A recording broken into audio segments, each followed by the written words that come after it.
A 13-year-old boy walks into a room full of outlaws carrying a red notebook filled with 47 lies.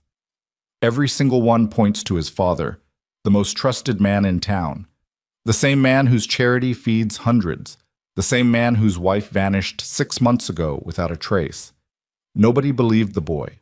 Not the police, not the teachers, not the neighbors who smiled at his father every Sunday morning, but tonight, under the flicker of a dying fluorescent light inside the Iron Ledger clubhouse, a crew of scarred, battle-worn bikers will listen, and what they hear will drag them into the darkest fight they've never asked for.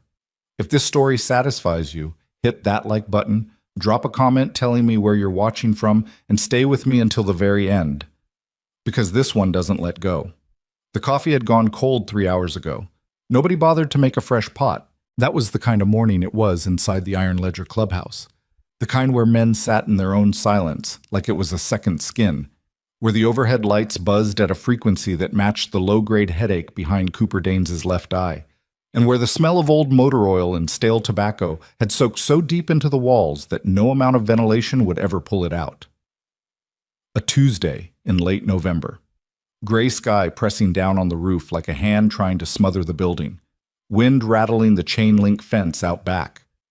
Temperature sitting just above freezing, which meant just cold enough to make your bones remember every bad decision you'd ever made.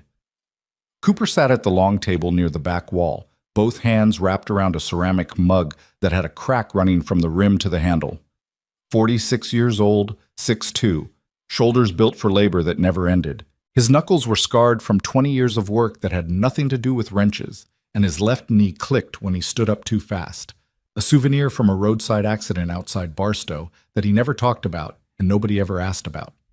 He was the president of the Iron Ledger, which meant he carried the decisions nobody else wanted to carry, and he did it with the kind of quiet authority that made younger men either respect him or avoid his eyes entirely. Across the room, Macklin was pulling apart a carburetor on a sheet of newspaper. 53. Former Army mechanic. 2 tours. Hands that could rebuild a transmission blindfolded but shook like leaves when he tried to hold a pen. He hadn't slept more than 4 consecutive hours in 6 years, and the dark circles under his eyes had become so permanent they looked like bruises that would never heal.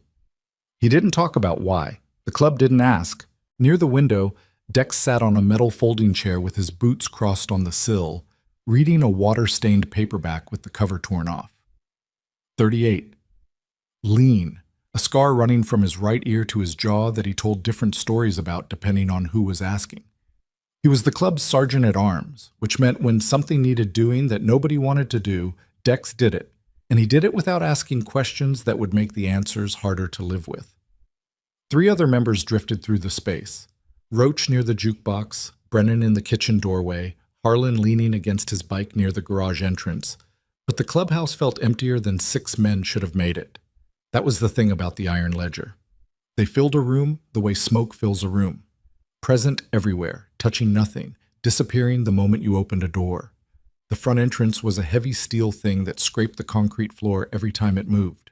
When it opened at 9:47 that morning, the sound cut through the silence like a blade. Every head turned. Standing in the doorway was a boy, skinny, pale, brown hair that hadn't been cut in weeks, hanging over his forehead in uneven strands. He wore a jacket 2 sizes too big, the kind of jacket you inherit, not the kind you choose, and his sneakers were soaked through, which meant he'd walked here through the frost. His hands were shaking, but not from the cold. Cooper knew the difference. He'd seen it in men twice this boy's age, the shaking that comes from inside. From something sitting in your chest that you've been carrying so long, your body doesn't know how to put it down. The boy was holding a red notebook. "You lost?" Macklin said without looking up from the carburetor. The boy didn't flinch, didn't move. His eyes swept the room. Not the way a scared kid scans for exits, but the way someone scans for the one person who might actually listen. His gaze landed on Cooper. "I need to talk to someone," the boy said. His voice was steady. Too steady for 13. The kind of steady that comes from rehearsal, from standing in front of a bathroom mirror and practicing the words until they stop shaking in your mouth. Cooper set his mug down. "About what?" The boy opened the notebook. "I counted 47 lies this week. The room changed. Not loudly, not dramatically, but the air shifted. Macklin's hand stopped moving over the carburetor. Dex lowered the paperback. Roach stepped away from the jukebox. It was the kind of shift that happens when men who have spent their lives reading danger in small details suddenly recognize it in the voice of a child. "Whose lies?" Cooper asked. "My father's." Cooper studied the boy for a long moment. Thin wrists, hollowed cheeks, a bruise on his left forearm, partially hidden by the oversized sleeve, that was yellowing at the edges. At least 4 days old. The boy stood the way certain animals stand when they've learned that running doesn't help. Still, watchful, ready to absorb whatever came next. "What's your name?" "Charlie." "Charlie Marsh." The name landed different than it should have. Macklin looked up. Dex closed the book entirely. Even Brennan stepped out of the kitchen doorway. Daniel Marsh. Everybody in Ridgehaven knew the name.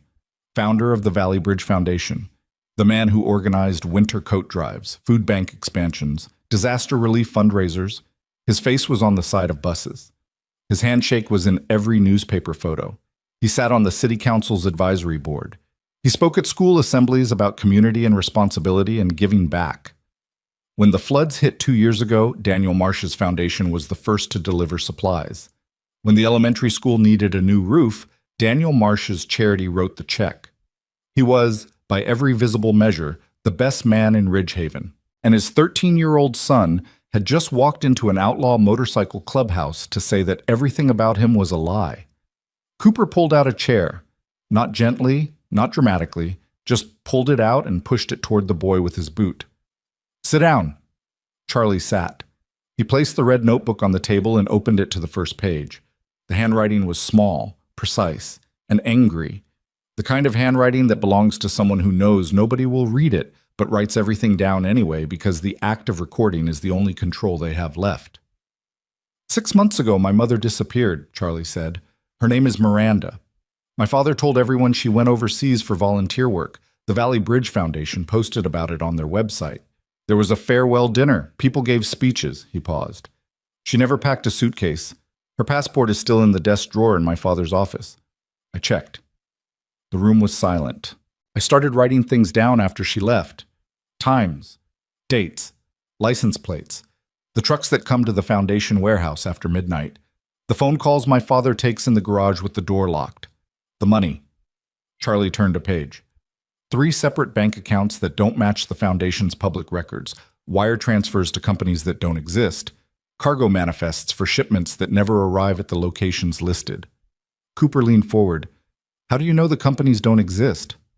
"I looked them up. County Business Registry, state and corporation records. 2 of them have addresses that are empty lots. The third is a storage unit outside of town registered to a name my father uses sometimes when he doesn't want to be Daniel Marsh." Macklin set the carburetor down. He wiped his hands on a rag and walked over to the table. He didn't say anything. He just stood there and looked at the notebook the way a man looks at a wound he recognizes. 47 lies, Charlie said again. "This week alone." "Why here?" Dex asked from the window. His voice wasn't hostile, it was careful. "Why not the police?" Charlie's expression didn't change, but something behind his eyes shifted. Something old and tired that no 13-year-old should be carrying. "I went to the police twice. The first time they told me my father is a respected member of the community and that I should talk to my school counselor. The second time they called my father to come pick me up." The words hung in the air like exhaust fumes. "What happened when he picked you up?" Cooper asked. Charlie pulled back his left sleeve. The bruise was darker than it looked from across the room. Wider, shaped like fingers. Nobody spoke. Cooper had seen a lot of things in his life. He'd ridden through towns that had given up on themselves. He'd buried friends who didn't make it home from wars that nobody remembered. He'd sat in rooms where men twice his size broke down and wept because the world had finally pressed hard enough to crack them open. But there was something about a child sitting perfectly still with a bruise shaped like a grown man's hand that reached into a part of him he'd spent years trying to wall off. He looked at Macklin. Macklin gave a single nod, almost invisible. The kind of nod that means, "I see what you see." "You said your mother's passport is still in the house," Cooper said, top left drawer, under a stack of insurance documents. And nobody, no family, no friends, has actually spoken to her since she left. My aunt called 3 times.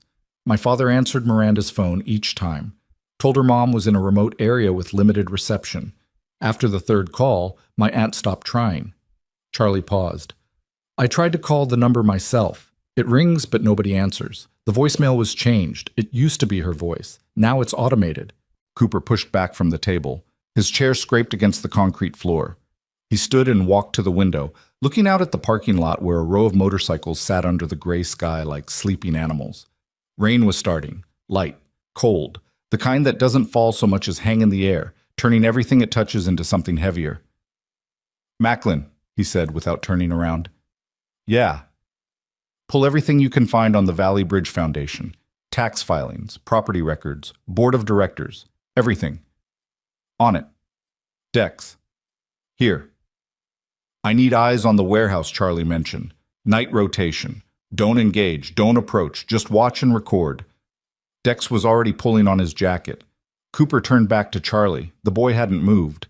His hands were flat on the table, on either side of the open notebook. He was watching Cooper with an expression that Cooper recognized immediately. Not hope, because hope requires believing someone will actually help, and this boy had been let down too many times for that. It was something more cautious than hope, something more fragile. It was the last thread before giving up. You're going to stay here tonight, Cooper said. My father will notice I'm gone. Let him notice. He'll come looking. Let him come. Charlie stared at Cooper for a long time. Then, for the first time since he walked through that door, something in his posture changed. Not a lot. Just the slightest release in his shoulders, the smallest exhale, like a wire that had been pulled tight for months finally loosened by a single degree. It wasn't trust, not yet, but it was the beginning of something that could become trust if nobody broke it. Brennan brought the boy a plate of food, scrambled eggs, toast, black coffee that Charlie looked at, smelled, and pushed aside in favor of a glass of water. He ate slowly, mechanically, the way someone eats when they've forgotten that food is supposed to be something other than fuel. The bikers gave him space. They understood space. Most of them had spent years needing it themselves. By afternoon, Macklin had spread 6 pages of printed records across the pool table in the back room. Cooper stood over them with his arms crossed, reading in silence.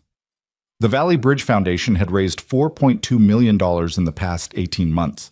According to the public filings, every dollar had been allocated to community programs, food distribution, housing assistance, emergency relief, youth services.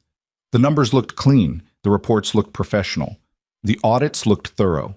But Macklin had found the seams. 3 shell companies, Macklin said, tapping a page with his index finger, registered in different states, all incorporated within 2 months of each other, all using variations of the same registered agent. Funds flow from the foundation into these companies as contracted services, but there are no contracts on file, no invoices, no deliverables. The money goes in and doesn't come back. How much? Cooper asked. Conservatively, $2.3 million over 14 months. Cooper's jaw tightened. And nobody flagged this?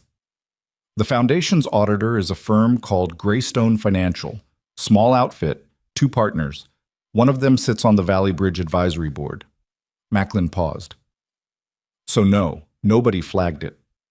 The corruption wasn't accidental. It was architectural. Daniel Marsh hadn't stumbled into fraud. He'd built an entire system designed to funnel money through invisible channels, protected by the very people who were supposed to be watching.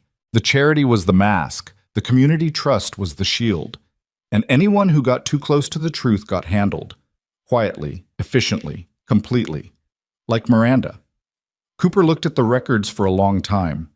Then he looked at the doorway where Charlie was sitting on the floor with his back against the wall, red notebook open on his knees, adding another entry. This kid's been doing our job, Cooper said quietly. Better than most adults I know, Macklin replied. Night came early, the way it does in late November, not gradually, but suddenly, like someone pulling a curtain across the sky. The temperature dropped. The rain turned to something between sleet and mist. The clubhouse windows fogged from the inside. Dex called in at 8:14 p.m. I'm at the warehouse, he said. His voice was low, controlled, muffled by wind. 2 trucks showed up 20 minutes ago. No foundation markings. Plain white panels. They backed up to the loading dock and started unloading. Crates. Heavy. Takes 2 men per crate. Cargo? Cooper asked. Can't tell from here, but whatever it is, it's not winter coats. Stay on it. Don't move. Cooper. Dex paused. There's something else. A black sedan parked on the far side of the lot. Been sitting there since before the trucks arrived. Engine running, tinted windows. Someone's watching the operation, and it isn't us. Cooper hung up. He stood in the middle of the clubhouse, surrounded by the hum of the overhead lights and the distant sound of sleet against the windows, and felt the weight of the decision forming in his chest. He'd been carrying decisions like this for 20 years, each one heavier than the last, each one leaving behind a little more scar tissue on parts of himself he didn't look at anymore. This wasn't their fight. Charlie Marsh wasn't their blood. The Iron Ledger didn't owe this town a single thing. Ridgehaven had treated them the way every small town treats men who ride loud machines and wear leather and don't apologize for existing. With suspicion, with distance, with the kind of polite contempt that hides behind zoning regulations and noise complaints and cross to the other side of the street silence. But there was a boy sitting on the floor of his clubhouse with a bruise shaped like his father's hand and a notebook full of evidence that nobody in the entire system had been willing to read. Cooper had been that boy once. Different details, same architecture. A father who wore one face for the world and another for the house. A mother who disappeared, not into a fake overseas assignment, but into a silence so total it might as well have been the same thing. A system that looked at a child's bruises and decided they were less important than a man's reputation. Nobody had come for Cooper. He'd ridden out of that life on a stolen motorcycle at 17 with nothing but a duffel bag and a fury that took him a decade to turn into something other than self-destruction. He walked to where Charlie was sitting. The boy looked up. His eyes were clear and watchful in the dim light. "Your mother," Cooper said, "before she disappeared. Did she ever say anything about what your father was doing? Did she know?" Charlie closed the notebook, his fingers pressed against the cover. "She knew. That's why she's gone." "What do you mean?" 3 weeks before she disappeared, I heard them arguing. Late at night, I was supposed to be asleep. She told him she'd found the accounts, the real ones. She said she was going to report him. Charlie's voice didn't waver, but his hands tightened on the notebook. He told her that was a very dangerous thing to say. Then he went quiet. My father is most dangerous when he's quiet. And 3 weeks later, she was gone. The foundation posted a photo of her at the airport, smiling, waving, holding a carry-on bag. Charlie looked directly at Cooper. "That photo was taken 2 years ago, at my cousin's wedding. I was standing right next to her when it was taken. They cropped me out." The revelation landed like a fist to the sternum. Macklin, who had been listening from the doorway, turned and walked to the pool table. He came back with a printed page, one of the foundation's public posts. The photo was there. A woman smiling, waving, holding a bag. It looked candid, natural, like a departure photo, like proof of a goodbye that everyone wanted to believe was real. "The kid's right," Macklin said. Reverse image search pulled the original from a social media archive. Same photo, different crop, 2 years old. Cooper looked at the photo, then at Charlie, then at the dark windows where sleet was drawing lines down the glass. "She's alive," Charlie said. "I know she is. Because if she wasn't, he wouldn't need to keep lying about where she is." The logic was devastating in its simplicity and in its accuracy. Cooper pulled out his phone and called Dex. "Change of plans. I need you to pull the surveillance footage from the Foundation's warehouse. Everything from the past 6 months. Security cameras, traffic cameras, anything with a lens pointed at that building. That's going to take time. Then start now." He hung up and looked at Macklin. "Wake up Harlan. I need him running background on every property Daniel Marsh has ever owned, rented, leased, or had access to. Every building, every plot of land, every storage unit. If this man put Miranda somewhere, there's a paper trail. And if there isn't, then there's a digital one, or a human one. Someone knows where she is. People don't disappear without help." By midnight, the clubhouse had transformed. The pool table was buried under documents. 3 laptops glowed in the dark. Macklin had mapped the shell company network across a whiteboard with arrows and dates. Harlan had identified 14 properties connected to Daniel Marsh or his business associates. Dex had sent back 37 minutes of warehouse footage showing unmarked trucks and unidentified men moving crates at hours when the foundation was supposedly closed. Charlie had fallen asleep on the old leather couch near the wall. His red notebook was clutched against his chest. His sneakers were still wet. In sleep, the careful composure he'd maintained all day dissolved, and what was left was just a boy, thin, exhausted, bruised, curled on his side in a room full of strangers who were the first people in 6 months to take him seriously. Cooper stood in the doorway watching him. Behind him, Macklin approached. Cooper. Yeah. I found something. Macklin's voice was different, lower.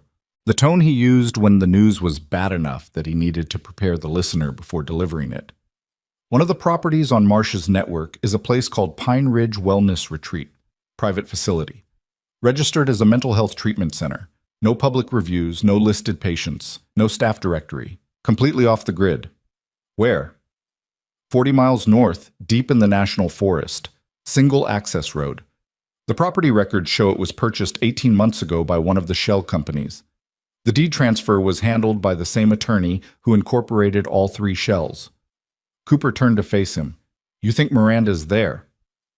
Macklin didn't answer immediately. He pulled out his phone and showed Cooper a satellite image. A cluster of buildings surrounded by dense forest. A single road leading in. No nearby structures, no nearby traffic. The kind of place you put something when you don't want anyone to find it.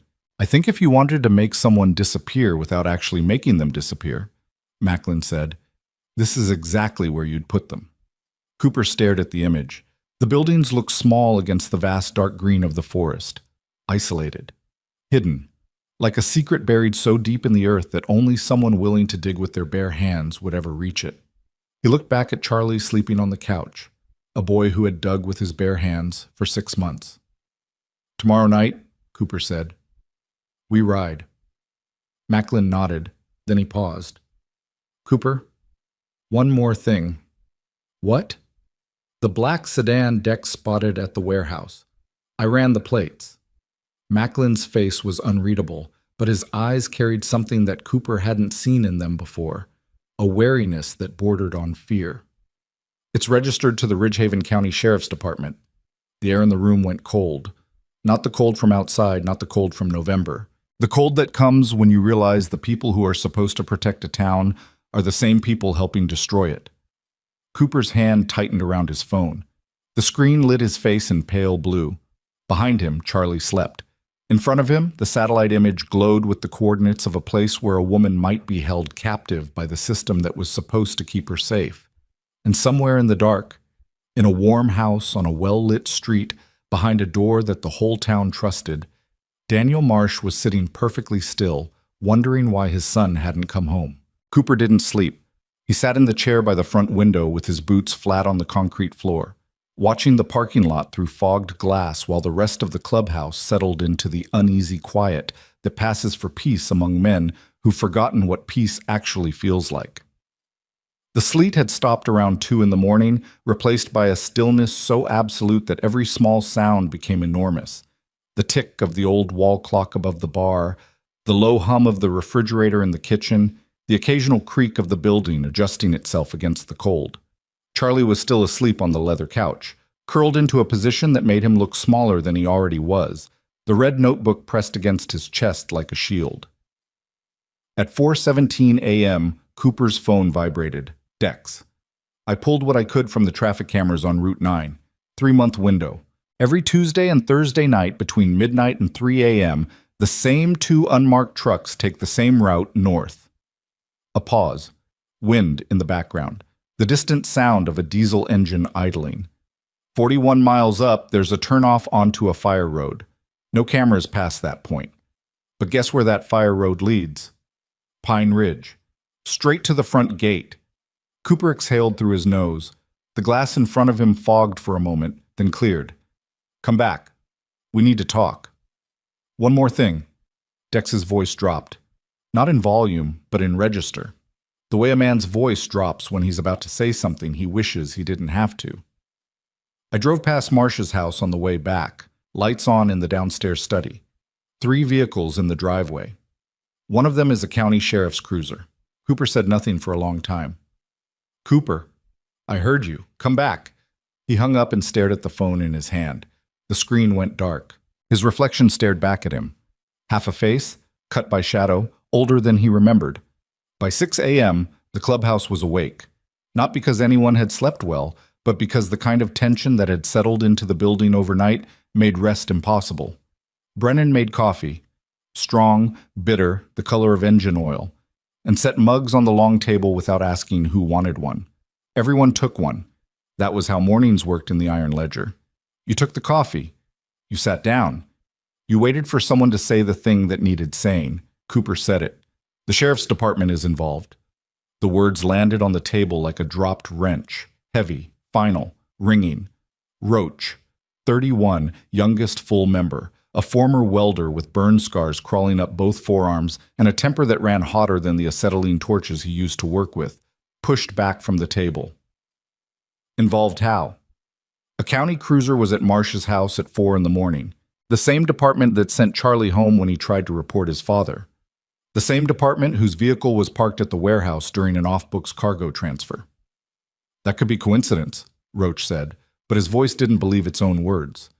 "It's not," Charlie said. Everyone turned. The boy was standing in the doorway between the main room and the hallway, red notebook in hand, hair flattened on one side from the couch cushion. He looked like he'd been awake for a while, listening. "The sheriff's name is Dale Whitmore," Charlie said. "He comes to dinner at our house once a month. He and my father play cards in the study with the door closed. They've been doing it since before I was born."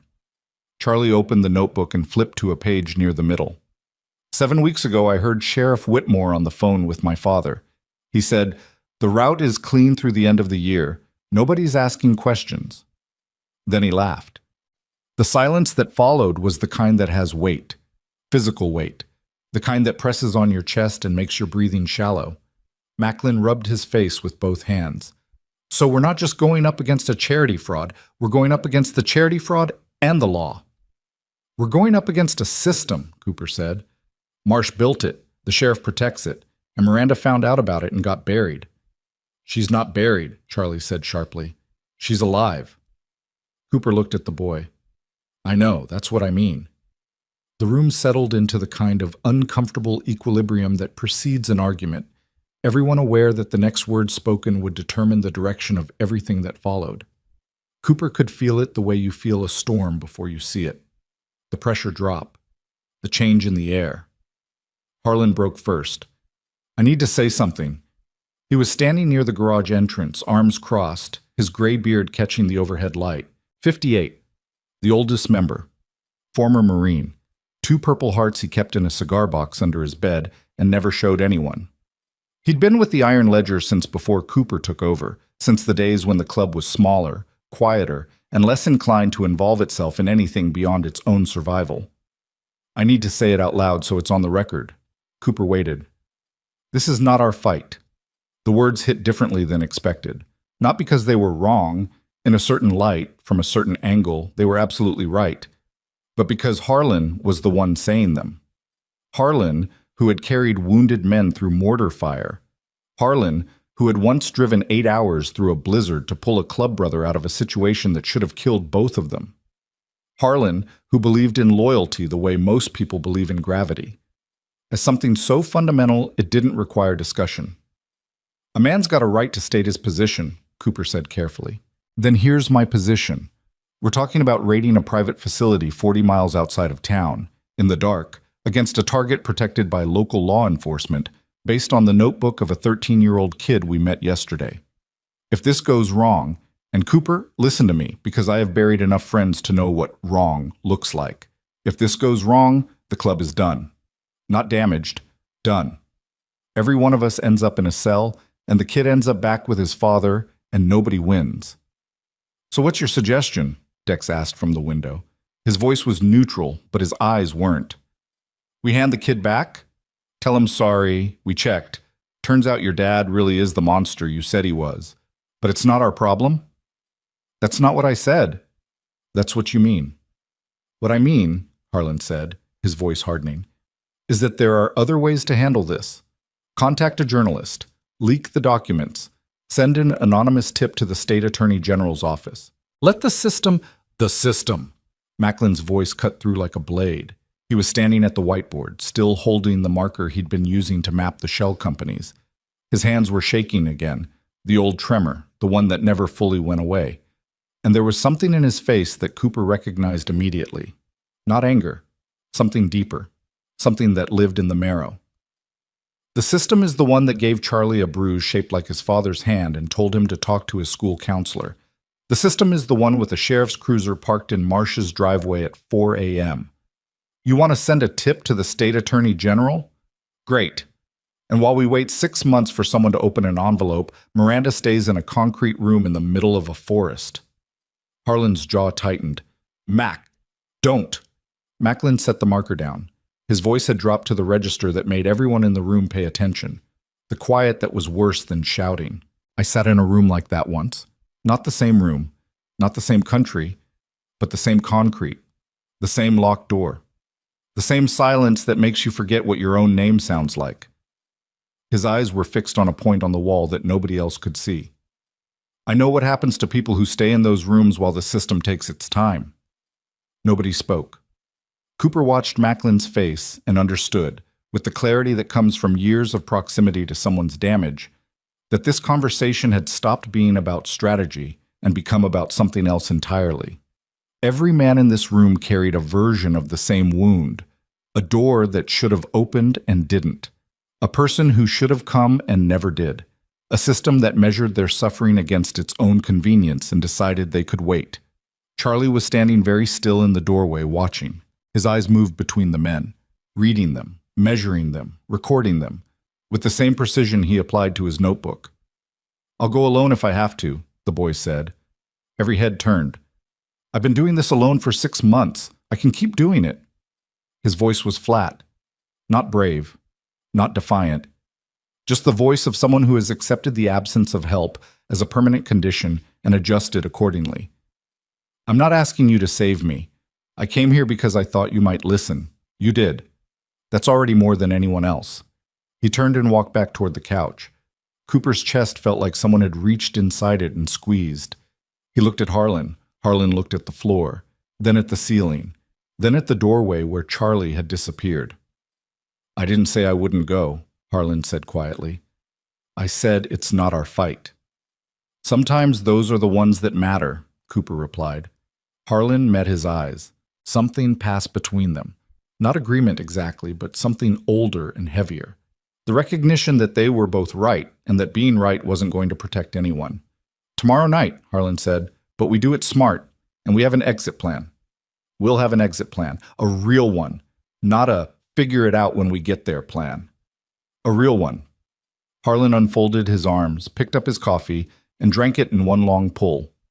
Then he set the mug down, turned, and walked into the garage without another word. The rest of the morning was preparation. Macklin printed satellite maps of the Pine Ridge property and taped them to the wall.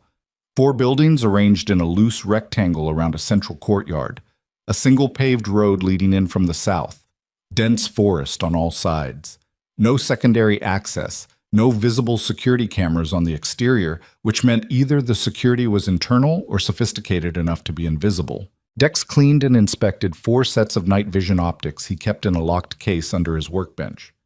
Former military surplus. Old but functional.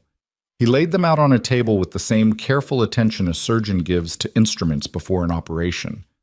Roach checked the bikes, oil levels, tire pressure, chain tension, battery voltage. He moved between the motorcycles with the focused efficiency of a man who understands that a machine is only as reliable as the last person who touched it. Brennan inventoried communications equipment, 2-way radios, prepaid phones, signal boosters. He tested each one, marking frequencies and ranges on a chart he pinned next to Macklin's satellite maps. Cooper stood in the center of it all, directing without commanding, adjusting without micromanaging, watching his men prepare for something that looked like a military operation but felt like something else entirely. Something personal, something that each of them was doing for reasons they would never fully articulate, because the reasons lived in parts of themselves they'd learned to protect with silence. By early afternoon, the plan had taken shape. They would ride north after dark, 6 bikes, staggered formation, running lights off for the last 10 miles. Macklin and Harlan would approach the facility from the east through the tree line. Cooper and Dex would take the south entrance. Roach and Brennan would hold position at the Fire Road junction as lookouts and communication relay. The objective was simple: confirm Miranda's presence and extract her. No confrontation unless absolutely necessary. No engagement with security unless there was no alternative. The reality, of course, would be nothing like the plan. It never was. At 3:30 p.m., something happened that nobody expected. The front door of the clubhouse opened, and a woman walked in. She was mid-40s, dark hair streaked with gray, pulled back tight, a wool coat over a county government ID badge. No-nonsense posture, eyes that had spent decades looking at problems and calculating solutions without the luxury of sentiment. She stopped just inside the doorway and surveyed the room the way an inspector surveys a building, not with contempt, but with the clinical detachment of someone who has already made up her mind about what she's going to find. "Which one of you is Cooper Danes?" she said. Cooper stepped forward. "Who's asking?" "My name is Sharon Kessler. I'm the assistant district attorney for this county." She looked at the maps on the wall, the satellite images, the shell company diagrams, the stack of printed financial records on the pool table. Then she looked back at Cooper. "And based on what I'm seeing in this room, you and I have the same problem." Nobody moved. "You've been investigating Daniel Marsh," she said. It wasn't a question. "We've been reading a kid's notebook," Cooper replied. "I know about the notebook, I know about the boy, and I know about Pine Ridge." The temperature in the room dropped 3 degrees, or at least it felt like it. "How?" Macklin asked. "Because I've been investigating Marsh for 8 months. Sharon Kessler reached into her coat and pulled out a manila folder. She walked to the table and set it down, opening it to reveal a stack of documents, official documents, with county seals and case numbers and redaction bars. The Valley Bridge Foundation has been flagged by the state comptroller's office since last year. Wire fraud, money laundering, tax evasion. We've been building a case. "For 8 months, Cooper said. His voice was flat. "These things take time." "A woman has been missing for 6. The words hit their target. Sharon Kessler's jaw tightened, a crack in the clinical exterior, small but visible. "I know. And if it's any consolation, that's the reason I'm standing in a biker clubhouse right now instead of waiting for the process to work." Cooper studied her for a long moment. "Why come to us?" "Because the sheriff is compromised." She said it without flinching, like someone peeling a bandage off a wound they'd been tending alone. "Dale Whitmore has been protecting Marsh for at least 3 years. I can't go to local law enforcement. I can't go to the county police because Whitmore has allies embedded in their chain of command. And if I go to the FBI, the jurisdictional handoff will take weeks. Weeks during which Marsh will have every opportunity to destroy evidence and relocate anyone he needs to relocate."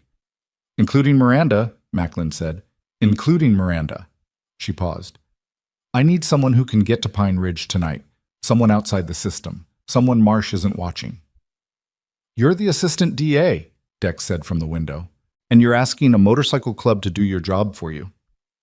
"I'm asking you to do what the system can't do fast enough." She met Dex's stare without blinking. "I've read your files. All of you. I know who you are. I know what you've done. And I know that half of you should probably have records longer than the ones I've seen, which means you're either very careful or very lucky. But right now, I don't care about any of that. Right now, there is a woman being held in a facility in the middle of a national forest by a man who has the local sheriff in his pocket. And the only people in this county who are both willing and able to do something about it tonight are standing in this room." Silence. Cooper picked up the manila folder. He flipped through it slowly. Financial records that mirrored everything Macklin had found, but with official confirmation. Witness statements from former Foundation employees who had noticed irregularities and been quietly dismissed. A sealed affidavit from a county auditor who had flagged the shell companies and then suddenly retired. And at the bottom, a photograph. A surveillance photo. Grainy, taken from a distance. A woman, thin, dark-haired, mid-30s, standing behind a window with bars on it. Miranda Marsh. Cooper showed the photo to Charlie, who had appeared in the doorway again. The boy looked at it for exactly 3 seconds. "That's her," he said. His voice broke on the second word, just barely. A fracture in the foundation he'd spent 6 months building to hold himself together. He closed his eyes, pressed his lips together, and breathed through his nose until the fracture sealed itself shut. Then he opened his eyes and looked at Cooper with an expression that was no longer the cautious, almost hope from the night before. It was certainty. Cooper turned to Sharon Kessler. "If we go in tonight and find her, what happens after?" "I have a federal judge who's agreed to issue an emergency warrant based on the evidence I've compiled. The moment you confirm Miranda's location and condition, I make the call. FBI takes over within hours. Marsh gets arrested. Whitmore gets arrested. The entire network comes down." "And us?" "You were never there." Cooper looked at his men, one by one. Macklin, whose hands had stopped shaking for the first time all day. Dex, already wearing his jacket. Roach, standing beside his bike with his arms folded.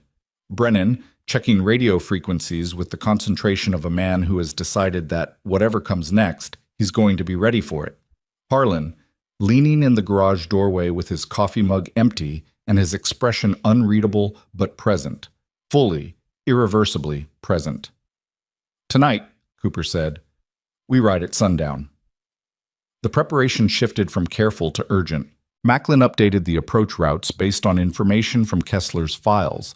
A secondary maintenance trail on the facility's northeast side that wasn't visible on commercial satellite images.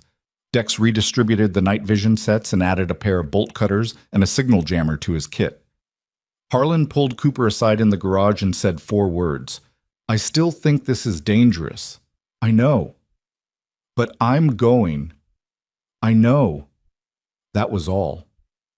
At 5:48 p.m., the sun dropped behind the ridgeline west of Ridgehaven. The sky turned the color of a bruise to purple and gray and swollen with the kind of darkness that doesn't just fall, but arrives, announced by the cold that rides ahead of it like a scout. 6 engines fired, one after another. The sound filled the parking lot the way thunder fills a valley. Not a noise, but a vibration. A physical thing that entered through your feet and climbed up through your bones until your entire skeleton hummed with it. Chrome caught the last light. Exhaust plumes rose white in the freezing air and dissolved into nothing. Cooper sat on his bike at the front of the formation. Behind him, Macklin, then Dex, then Harlan, then Roach, then Brennan. 6 men in black leather, faces hardened by wind and cold and the knowledge of what they were riding toward. Charlie stood on the clubhouse steps, watching. The red notebook was in his jacket pocket. His hands were at his sides. He looked older than 13 in that light, older and smaller at the same time, the way people look when they've carried something heavier than themselves for longer than anyone should. Cooper met the boy's eyes. He didn't wave, didn't nod, didn't offer any of the reassurances that would have been easy to give and impossible to keep. He just held the boy's gaze for a single long moment, then he dropped the clutch, and the formation pulled out into the darkness. The ride north took 53 minutes.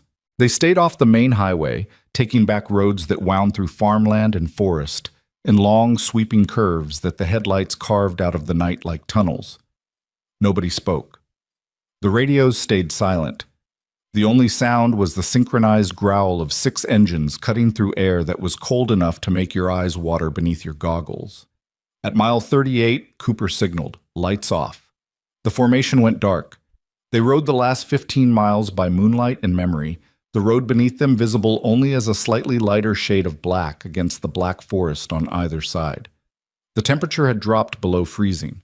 Cooper's fingers ached inside his gloves. His breath came in short clouds that vanished behind him before they fully formed.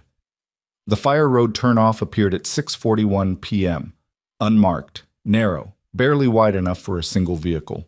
Roach and Brennan peeled off and positioned themselves at the junction. Engines killed, radios on, eyes scanning the darkness in both directions. Cooper led the remaining 4 bikes up the fire road at a crawl. Gravel crunched under tires, branches scraped against saddlebags. The forest closed around them like a throat swallowing. 3 miles in, they stopped. Cooper killed his engine. The others followed. Silence rushed in. Not the comfortable silence of the clubhouse, but the living silence of a forest at night, filled with the sounds of things you couldn't see. Wind in the canopy, the distant crack of a branch, the faint, barely perceptible hum of a generator somewhere ahead. They dismounted. Dex distributed night vision. The world turned green and grainy. Through the trees, 200 yards ahead, the Pine Ridge facility materialized like a ghost. 4 low buildings arranged around a darkened courtyard, surrounded by a chain-link fence topped with razor wire. A single floodlight illuminated the southern entrance. A guard sat in a folding chair beside the gate, smoking a cigarette, the orange ember pulsing in the darkness like a heartbeat. One guard. That was less than expected, which meant either the facility relied on isolation rather than manpower, or the rest of the security was somewhere Cooper couldn't see. Macklin, Harlan, east approach, through the tree line, find the maintenance trail Kessler mentioned, radio when you're in position. 2 shadows detached from the group and vanished into the forest without a sound. Dex, with me, south entrance. We wait for their signal. Dex pulled the bolt cutters from his pack and slung them over his shoulder. His scar caught the moonlight. His eyes were calm. The particular calm of a man who has done difficult things in dark places before and discovered that the doing was always easier than the waiting. They moved. The forest floor was soft with pine needles and decades of decomposed leaves.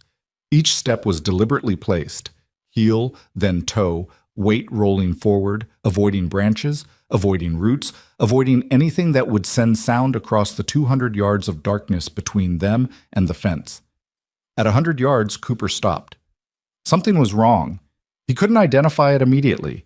It was a feeling, the kind of feeling that comes from 20 years of reading environments for threats, the subconscious pattern recognition that fires before the conscious mind catches up. Something about the facility didn't match. Something about the way the building sat. Something about the light. Then he saw it. The second building from the left. Upper floor. A window. Behind the glass, barely visible, a shape was moving. Not the shape of a guard or a worker. A shape that moved the way someone moves when they've been in the same room for a long time and have forgotten that there's a world outside of it. Slow, aimless, repetitive. The shape of someone pacing. Miranda. Dex saw it too. He touched Cooper's shoulder, pointed. Cooper nodded. The radio crackled once, Macklin's voice, barely above a whisper. East side. In position. Found the maintenance trail. Fence has a gap. Someone cut it a long time ago and patched it with zip ties. I can get through in 30 seconds. Hold, Cooper whispered. We go on my mark. He watched the guard at the south gate. The cigarette burned down to the filter. The guard dropped it, crushed it under his boot, and immediately lit another. His movements were bored. Routine. The movements of a man who has sat in the same chair on the same shift so many times that he's stopped actually watching. Cooper raised the radio to his mouth. Mark. 4 things happened simultaneously. Macklin cut through the zip ties on the east fence. Dex sprinted to the south gate and jammed the signal jammer into the guard's communication equipment. Cooper moved to the floodlight and killed the breaker. The facility went dark. The guard stood up. His chair scraped against the concrete. He reached for his radio. It was dead. Dex was on him before he could shout.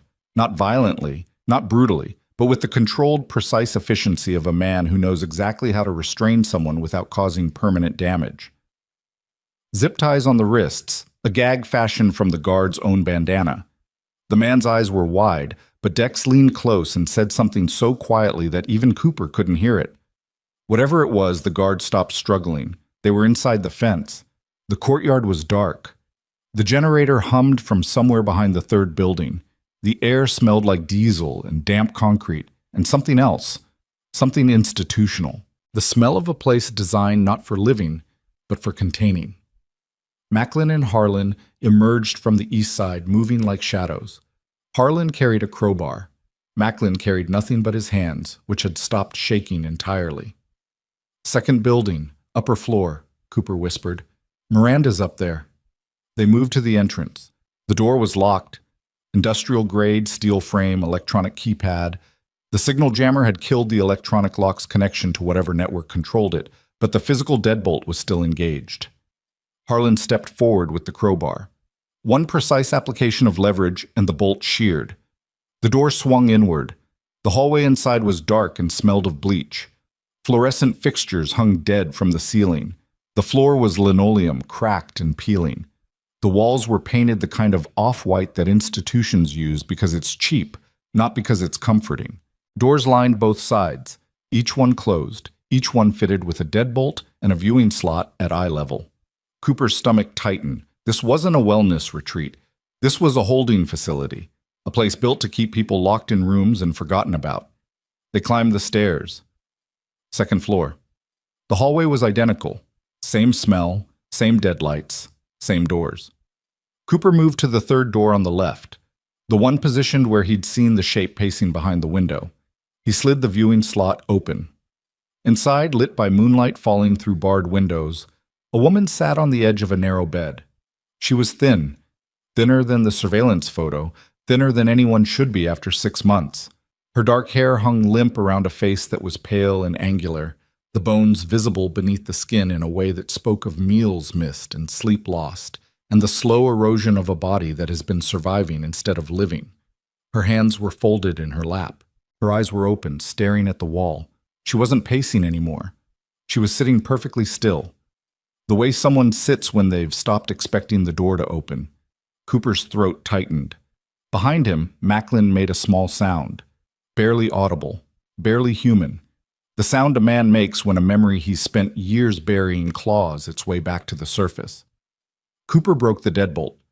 The door swung open. Miranda Marsh looked up. For a long moment, she didn't react. Her eyes moved across Cooper's face, the leather jacket, the road-weathered skin, the expression he was trying to keep steady, and then past him to Macklin, to Harlan, to Dex, standing at the end of the hallway. 4 strangers in black leather standing in a doorway that hadn't opened from the outside in 6 months. "Who are you?" she whispered. "Friends of your son," Cooper said. Something broke in her face. Not dramatically, not the way it breaks in movies, just a slow collapse, starting at the eyes and moving downward, like a wall giving way from the top. She pressed both hands against her mouth. Her shoulders drew inward. A sound came from behind her fingers that was too quiet to be a sob and too raw to be anything else. "Charlie," she said. "Is he—" "He's safe. He's at our clubhouse. He's been looking for you for 6 months." "Oh." The word fractured. She bent forward, hand still pressed to her mouth, and for a moment she was silent in a way that was louder than screaming. Macklin stepped forward and knelt beside her, his shaking hands, trembling again now, the adrenaline wearing off and the old damage flooding back, reached toward her and stopped, hovering in the space between contact and restraint. He didn't touch her. He just knelt there, close enough for her to feel the warmth of another person, and waited. "Can you walk?" he asked. She nodded. "Then we're leaving, right now." They moved fast, down the stairs, through the hallway, across the courtyard. Miranda walked between Cooper and Macklin, her feet bare on the cold concrete, her body trembling with every step. Dex led the way. Harlan covered the rear, crowbar still in hand, eyes scanning the darkness with the methodical intensity of a man who knows that the most dangerous moment of any extraction is the exit.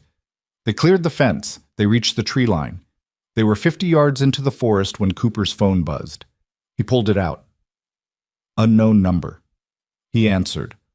The voice on the other end was calm, measured, warm, even. The voice of a man who has practiced sounding reasonable until it became indistinguishable from actually being reasonable. "Hello, Cooper." Cooper stopped walking. Everyone stopped. "Who is this?" "I think you know." "Daniel Marsh." The voice continued without waiting for confirmation. "You have something of mine. I have something of yours." Cooper's blood went cold.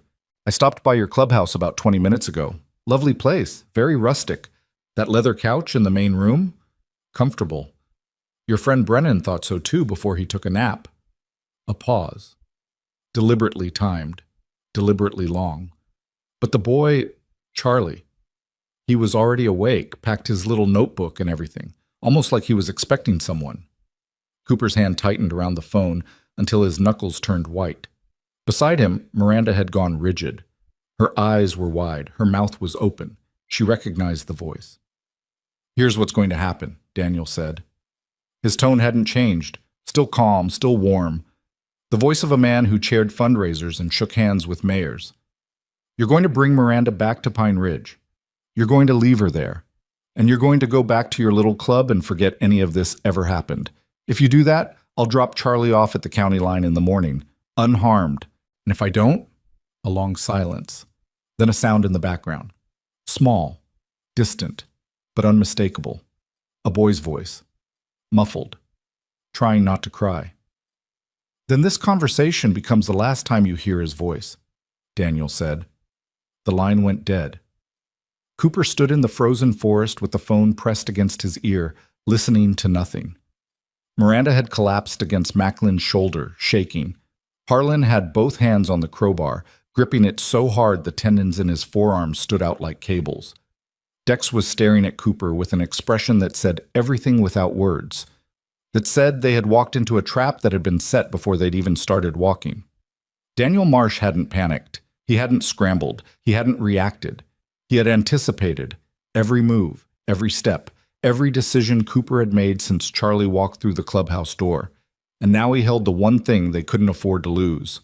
Cooper lowered the phone. The screen went dark. The forest pressed in around them, silent and vast and indifferent. Behind them, the Pine Ridge facility sat empty and dark. Ahead of them, somewhere in the night, a boy with a red notebook was in the hands of the man he'd spent 6 months trying to escape. Miranda lifted her head from Macklin's shoulder. Her eyes were wet. Her voice was wrecked. But beneath the terror, beneath the exhaustion, beneath 6 months of isolation in a concrete room, there was something else. "I know where he'll take him," she said. Miranda was barefoot on frozen ground, and she was talking. Not the way a rescued person talks. Scattered, disoriented, clinging to the nearest body for warmth and reassurance. She was talking the way a woman talks when the terror has burned through every other emotion and what's left underneath is something cold and operational and precise. Her feet were bleeding. She didn't notice. The pine needles and frozen earth cut into her soles with every step, leaving dark smears on the forest floor, and she kept walking, kept talking, her voice cracked but steady, her eyes fixed on something none of them could see. "There's a lake," she said. 12 miles east of Ridgehaven, past the old lumber mill. A service road runs along the north shore for about 2 miles and then dead ends at a property that used to be a fish processing plant. It closed 8 years ago. Daniel bought it through one of the shells, not the 3 you found. A fourth one I never told anyone about because I didn't find it until 3 days before he took me. Cooper was walking beside her, matching her pace, his jaw tight, his phone still in his hand like a weapon he hadn't figured out how to use. The forest was dark around them. Moonlight came through the canopy and broken pieces that fell across their path like shattered glass. "A fourth shell company," Macklin said from behind them. His voice was flat. The flatness of a man recalculating everything he thought he knew. "Lakeshore Industrial Holdings," Miranda said. "Registered in Delaware. I found it on his laptop the night he forgot to lock his office. There was a folder inside a folder, inside a folder. The kind of nesting that only exists when someone is hiding something they're terrified of anyone finding. The processing plant is listed as the sole physical asset." "Why there?" Dex asked. He was moving at the rear of the group, walking backward every few steps to scan the darkness behind them, bolt cutters still slung over his shoulder, his scar a pale line in the moonlight. "Because it's where he keeps the things he can't explain." The words landed and nobody picked them up for a long time. They reached the bikes at 7:23 p.m. The engines were cold. The chrome was frosted. Cooper's hands were numb inside his gloves as he gripped the handlebars and felt the familiar weight of the machine beneath him. The only thing in the past 36 hours that felt solid, that felt like it belonged to a world he understood. Miranda couldn't ride. Her feet were shredded. Her body was shaking from cold and adrenaline and the particular kind of exhaustion that comes from spending 6 months in a room where every day is identical and then being thrown back into a world that moves too fast. Macklin took her on the back of his bike, wrapping his jacket around her shoulders, and she gripped his waist with hands that were stronger than they looked. Cooper radioed Roach at the Fire Road junction. Status. Roach's voice came back tight. 2 vehicles passed on Route 9 about 15 minutes ago, heading south, moving fast. One was a black SUV, the other was a county cruiser. Heading south, toward Ridgehaven. Toward the clubhouse, Roach said. Cooper's stomach dropped. He keyed the radio again. Brennan, come in. Static. Brennan, respond. Static. Brennan! Nothing. Cooper stared at the radio in his hand. Daniel's words echoed in his skull with the mechanical precision of a recording. Your friend Brennan thought so too before he took a nap. He'd assumed Daniel meant Brennan had been knocked unconscious. A pistol whip. A taser. Something fast and temporary. But what if he was wrong? We need to move, Cooper said. Now.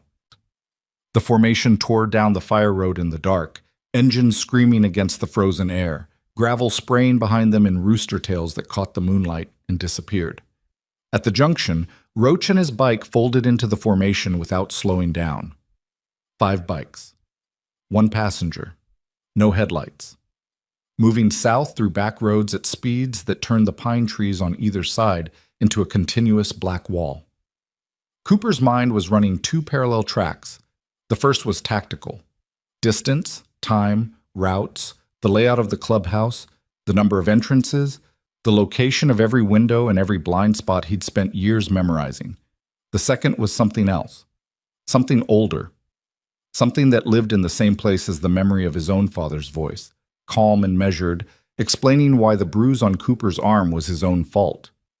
Daniel Marsh's voice on the phone had sounded exactly like that. The same cadence, the same warmth, the same absolute, unshakable certainty that the world operated according to rules he had written, and everyone else was simply failing to follow. Cooper had spent 30 years trying to outrun that voice. Tonight, it had called him by name. They reached the clubhouse at 8:09 p.m. The front door was open. Not broken, not forced. Open. The way a door is left open when the person who opened it wants you to see what's inside. Cooper dismounted before his bike fully stopped. The engine died. The silence that replaced it was enormous. He crossed the parking lot in 6 strides, boots crunching on frost, and stopped at the threshold. Inside, the clubhouse was dark. The overhead lights were off. The only illumination came from the neon beer signs behind the bar, casting everything in a sick blue and red glow that made the room look like it was breathing. Brennan was on the floor, lying on his back near the pool table, one arm extended, the other folded across his chest. His eyes were closed. A bruise was forming along the left side of his jaw. Swollen, already darkening, the clear imprint of something hard and metallic. A pistol butt. Maybe a flashlight. His breathing was shallow but steady. Cooper knelt beside him. Brennan. No response. Brennan. Harder now. A groan. Brennan's eyelids flickered. His pupils were uneven when they finally opened. One dilated wider than the other. Concussion. Possibly worse. How many? Cooper asked. Brennan tried to speak. His lips moved, but the words came out broken, reassembled in the wrong order. He closed his eyes, swallowed, and tried again. 3. Came through the back. I didn't hear them until... He winced. His hand moved to his jaw. The kid. They took the kid. Cooper, I tried. I know. I tried to stop them, and they... I know. Don't move. Cooper stood up. His hands were fists at his sides. His vision had narrowed to a tunnel, the edges going dark the way they did when something inside him shifted from thinking to reacting, from planning to the raw, unfiltered clarity that sits on the other side of rage. Macklin appeared in the doorway, Miranda leaning on his arm. She looked at Brennan on the floor, and her face went white. "He'll do worse to Charlie," she said. Her voice was barely a whisper. "You don't understand. You don't understand what he is." "Then tell me," Cooper said. Miranda looked at Macklin, then at Harlan, who had entered behind her and was standing with his back against the wall, crowbar still in hand, his face carved from something harder than stone. Then at Dex, who was checking Brennan's pupils with a penlight, his movements clinical and sure. She looked at all of them, and something in her expression changed. Not the breaking she'd shown at Pine Ridge, but a decision. The decision to open a door she had kept locked because the thing behind it was too dangerous to let out. The charity fraud is real, she said. The shell companies, the missing money, the trucks, all of it. But that's not why Daniel locked me away. The room went still. I found something else. Miranda's hands were trembling. She pressed them together in front of her, fingers interlaced, knuckles white. Something worse. Cooper waited. The neon light pulsed blue, red, blue. The money Daniel was funneling through the shells, it wasn't going into his pocket, not most of it. He was paying people, officials, county administrators, zoning board members, school board members, the sheriff, the county health inspector, a state legislator, 13 people in total, monthly payments, cash and wire transfers, documented, categorized. Daniel kept records of everything because the records were his insurance. If anyone ever turned on him, he had proof that they were complicit. 13 people, Macklin said slowly. 13. And that's just the ones I found before he caught me looking. There could be more. Miranda paused. Her breathing was unsteady, but her voice held. The Valley Bridge Foundation isn't a charity that became corrupt. It was built from the beginning as a bribery network. The community programs are real, just enough to maintain the cover, just enough to make the public believe. But the actual purpose of the foundation, from the first dollar raised, was to buy control of Ridgehaven.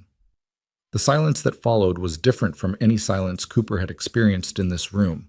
It wasn't the heavy silence of disagreement or the tense silence of a decision being made. It was the silence of a foundation cracking, the sound a building makes right before it comes down. Buy control, Harlan repeated. Control of what?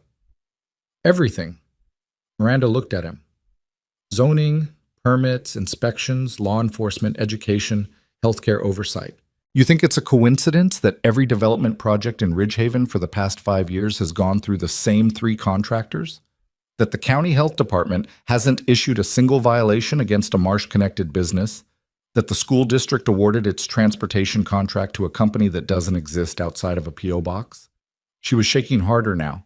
Macklin moved closer to her, not touching, just close enough that she could feel his presence. Daniel doesn't just run a charity, Miranda said. He runs Ridgehaven, the whole town. And nobody knows it because the control is invisible. It's built into the paperwork, the permits, the appointments. The sheriff doesn't just protect Daniel. Daniel owns the sheriff. Daniel owns the zoning board. Daniel owns enough of the county government that he can make anything happen or make anything disappear. Including you, Cooper said. Miranda flinched. A small, involuntary contraction, like something physical hitting something raw. Including me. The room absorbed this. Cooper stood motionless, processing the scale of what Miranda had just described. He'd walked into this thinking it was a rescue mission. Find a missing woman, expose a charity fraud, get out. What Miranda was describing was something else entirely. A shadow government. An entire town operated from behind a curtain by a man whose public face was so carefully constructed that even the people paying attention couldn't see through it. And now that man had Charlie. The lake, Cooper said. The processing plant. You said that's where he keeps the things he can't explain. What things? Miranda closed her eyes. When she opened them, there were no tears. Just the flat, exhausted clarity of someone who has already done their crying and has nothing left but facts. The original records, the real books, every payment, every bribe, every name, every date. Daniel keeps physical copies of everything in a safe at the lakeside facility because he doesn't trust digital storage.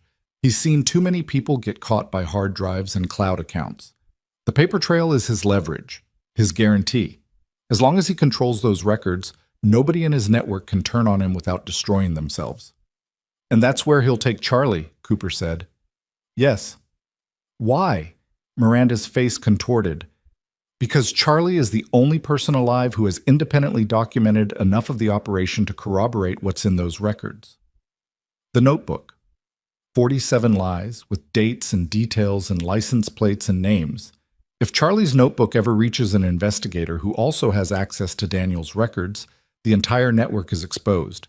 Every bribe, every official, every payment, Daniel can't destroy the records because they're his protection. He can't destroy the notebook without destroying Charlie's memory of everything in it. She paused. So he'll do what he always does. He'll contain the threat, the way he contained me. He's going to lock up his own son, Dex said from the floor where he was still monitoring Brennan. His voice was quiet, but it carried a voltage that made everyone in the room look at him. In a concrete room, the way he locked up his wife. For as long as it takes, Miranda whispered. Cooper turned away. He walked to the window and stood there, looking out at the parking lot where 5 motorcycles sat cooling in the frost. His reflection stared back at him from the glass. Older than he felt, harder than he wanted to be, carrying the weight of a decision that had stopped being simple the moment a 13-year-old boy walked through his door. Behind him, Harlan spoke. Quietly, the way he spoke when the stakes were too high for volume. Cooper, there's something else you need to know. Cooper turned. Harlan was looking at Miranda with an expression Cooper had never seen on the old Marine's face before. Not anger, not fear, something between recognition and dread. What? Cooper said. Harlan didn't answer immediately. He looked at the floor, then at his hands, then at Cooper. I know about the network. I've known for 2 years. The words detonated. Every head in the room turned. Macklin straightened from the whiteboard. Dex looked up from Brennan. Roach, who had been standing silently near the garage entrance for the past 10 minutes, took a step forward. Even Brennan, half conscious on the floor, opened his eyes. What did you say? Cooper's voice was low, dangerously low. The register below anger, where the words come out flat and each syllable hits like a separate blow. 2 years ago, Harlan said. His voice was steady, but his eyes were not. A man came to me. Not Marsh. Someone in his network. A county official I'd done some work for. Legitimate work. Construction permits for the clubhouse expansion. He told me that certain people in the county government had an arrangement, a mutual protection agreement. He said they were always looking for people who could be useful and that the Iron Ledger could benefit from having friends in the right places.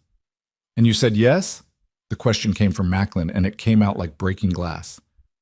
I said no. Harlan met Macklin's eyes. I told him the club wasn't interested. He said that was fine, but he asked me to keep quiet about the conversation, said it would be better for everyone. And you kept quiet, Cooper said. I kept quiet. The silence that followed was the worst Cooper had ever experienced. Worse than the silence after a funeral. Worse than the silence in a courtroom. The silence of a trust being weighed and found damaged.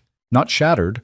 Harlan had refused the offer, had turned away the money, had declined the corruption, but damaged nonetheless because he had known. He had known for 2 years that something was wrong in Ridgehaven, and he had chosen to look away.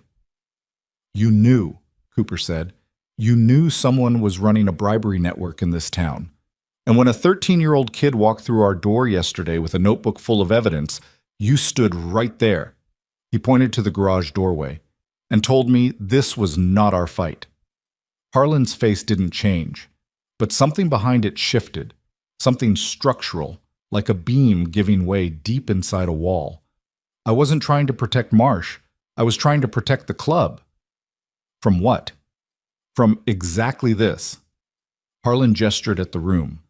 The maps, the documents, the unconscious man on the floor, the barefoot woman shaking in the doorway, the empty couch where a boy had slept the night before. From getting pulled into something bigger than us. Something we can't fight and can't outrun.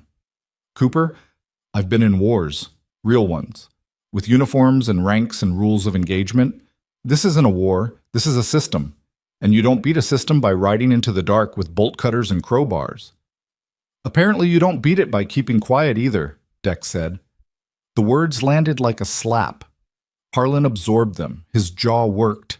His hands clenched and unclenched at his sides. Cooper stared at the man he'd trusted more than anyone in the club for 15 years.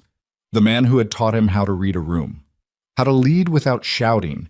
How to carry decisions that would keep him awake at 3 a.m. for years afterward.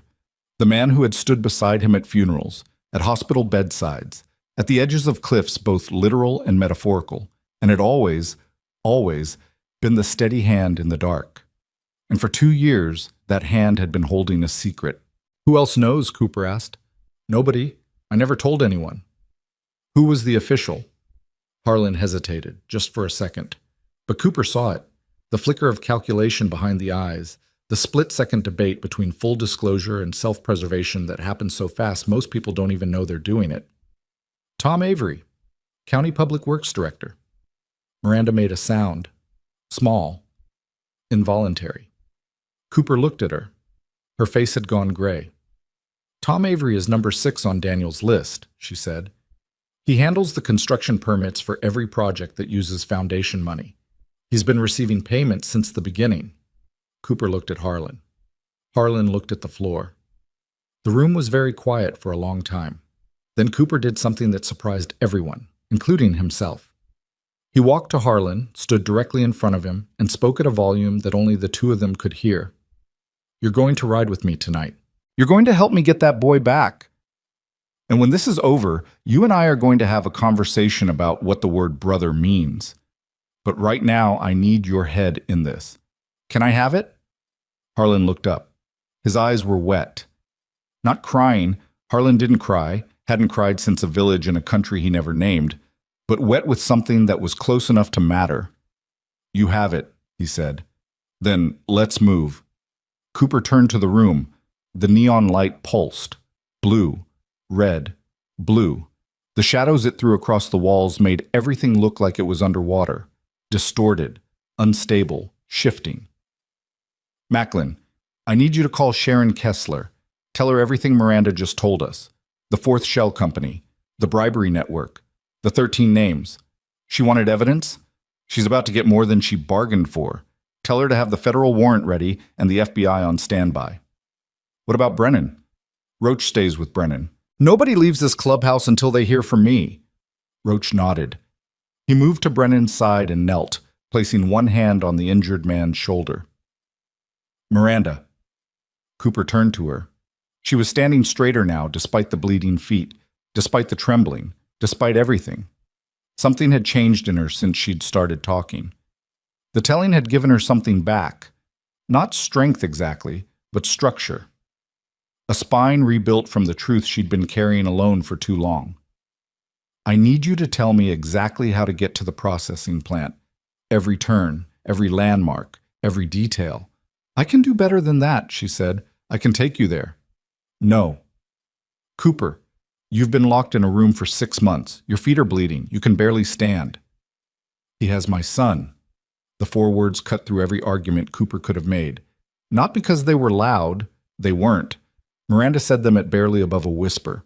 But they carried the weight of 6 months of concrete walls, of missed birthdays, of waking up every morning knowing that somewhere in the world, a 13-year-old boy was fighting alone because the one person who was supposed to protect him had been removed from the equation. Cooper looked at her for a long time. Then he looked at Macklin. Macklin shrugged. She knows the route. She knows the building. She knows Marsh. We're riding into a facility controlled by a man who anticipated every move we've made so far. We need every advantage. She rides with Macklin, Cooper said. If things go wrong, Macklin gets her out first. Non-negotiable.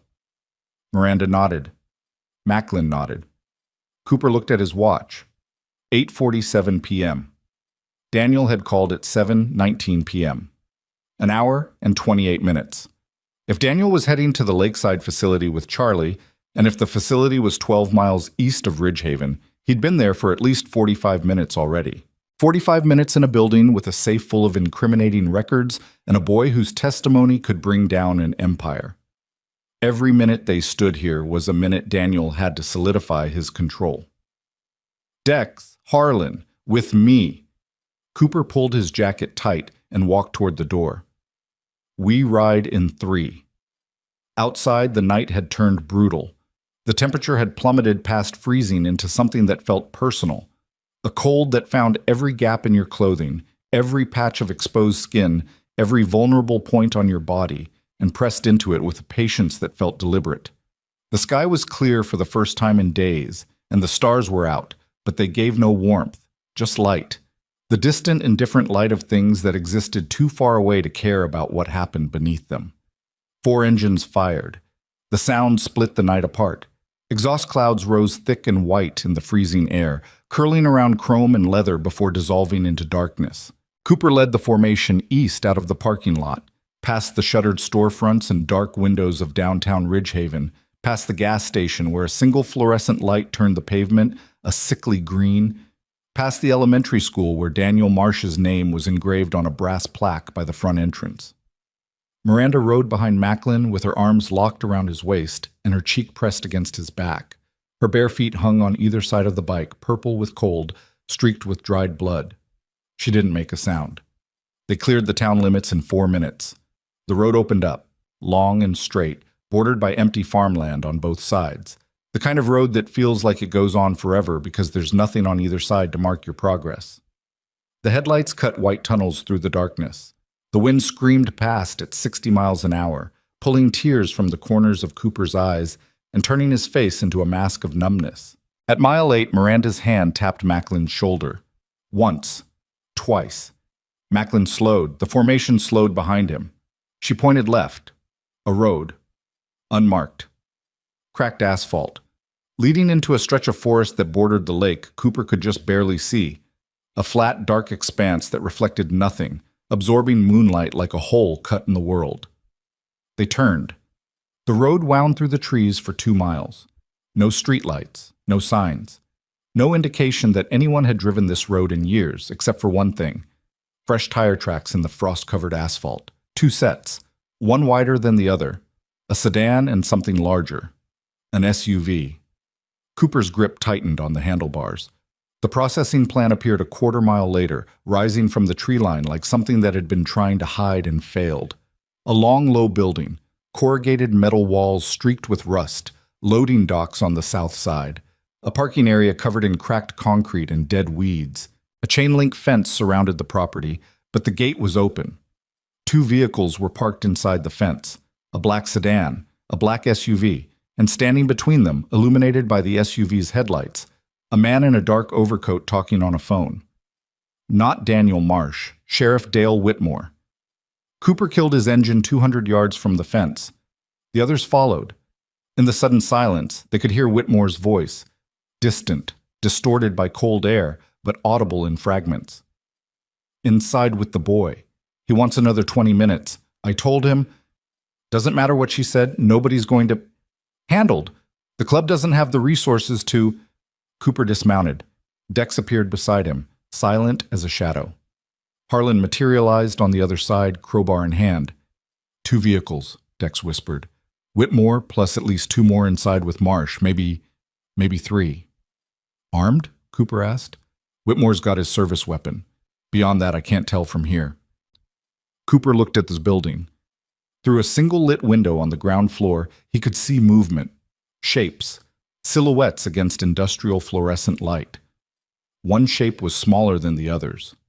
Charlie. Macklin's hand touched Cooper's shoulder from behind. Kessler's got the message. She's activating the federal warrant. FBI field office is 40 minutes out. 40 minutes, Cooper repeated. The number tasted like metal on his tongue. 40 minutes with Charlie inside that building. 40 minutes with a man who had already demonstrated that he would imprison his own wife to protect his empire. 40 minutes with a sheriff standing guard outside who had every legal and practical reason to make sure nobody interfered. Cooper had been in situations where the odds were bad.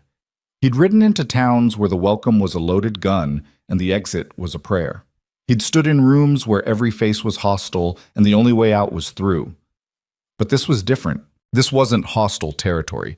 This was a trap that had been built specifically for him, by a man who had studied his movements and predicted his choices and laid every piece of bait with the precision of a chess player who sees the end of the game before the first piece moves. And Cooper had walked into it anyway, because a boy with a red notebook had asked for help, and Cooper was the kind of man who couldn't say no to that, and Daniel Marsh had known it, had counted on it. The realization hit Cooper with a force that went beyond thought. It was physical. A contraction in his chest, a tightening in his throat. The understanding that everything he was, his protectiveness, his loyalty, his refusal to abandon people the system had failed, was precisely the set of qualities that Daniel Marsh had weaponized against him. Cooper closed his eyes. The cold pressed against his face. The distant hum of the building's generator vibrated in his chest. Behind him, his brothers waited in the darkness, battered, exhausted, carrying their own wounds and their own reasons for being here. None of them whole, none of them sure, all of them standing on the edge of something that could destroy them. He opened his eyes. "We don't wait for the FBI," he said. Dex looked at him. Harlan looked at him. Macklin looked at him. "We go in now." Dex takes Whitmore outside, silent, fast. Harlan and I go through the loading dock. Macklin stays with Miranda at the perimeter. "If we're not out in 15 minutes, you take her and you ride until you reach Kessler. You give Kessler everything, the names, the records, the shell companies, everything." "Cooper," Macklin started, "if we don't come out, the evidence still reaches the right people. Charlie's notebook is in there. Miranda's testimony is out here.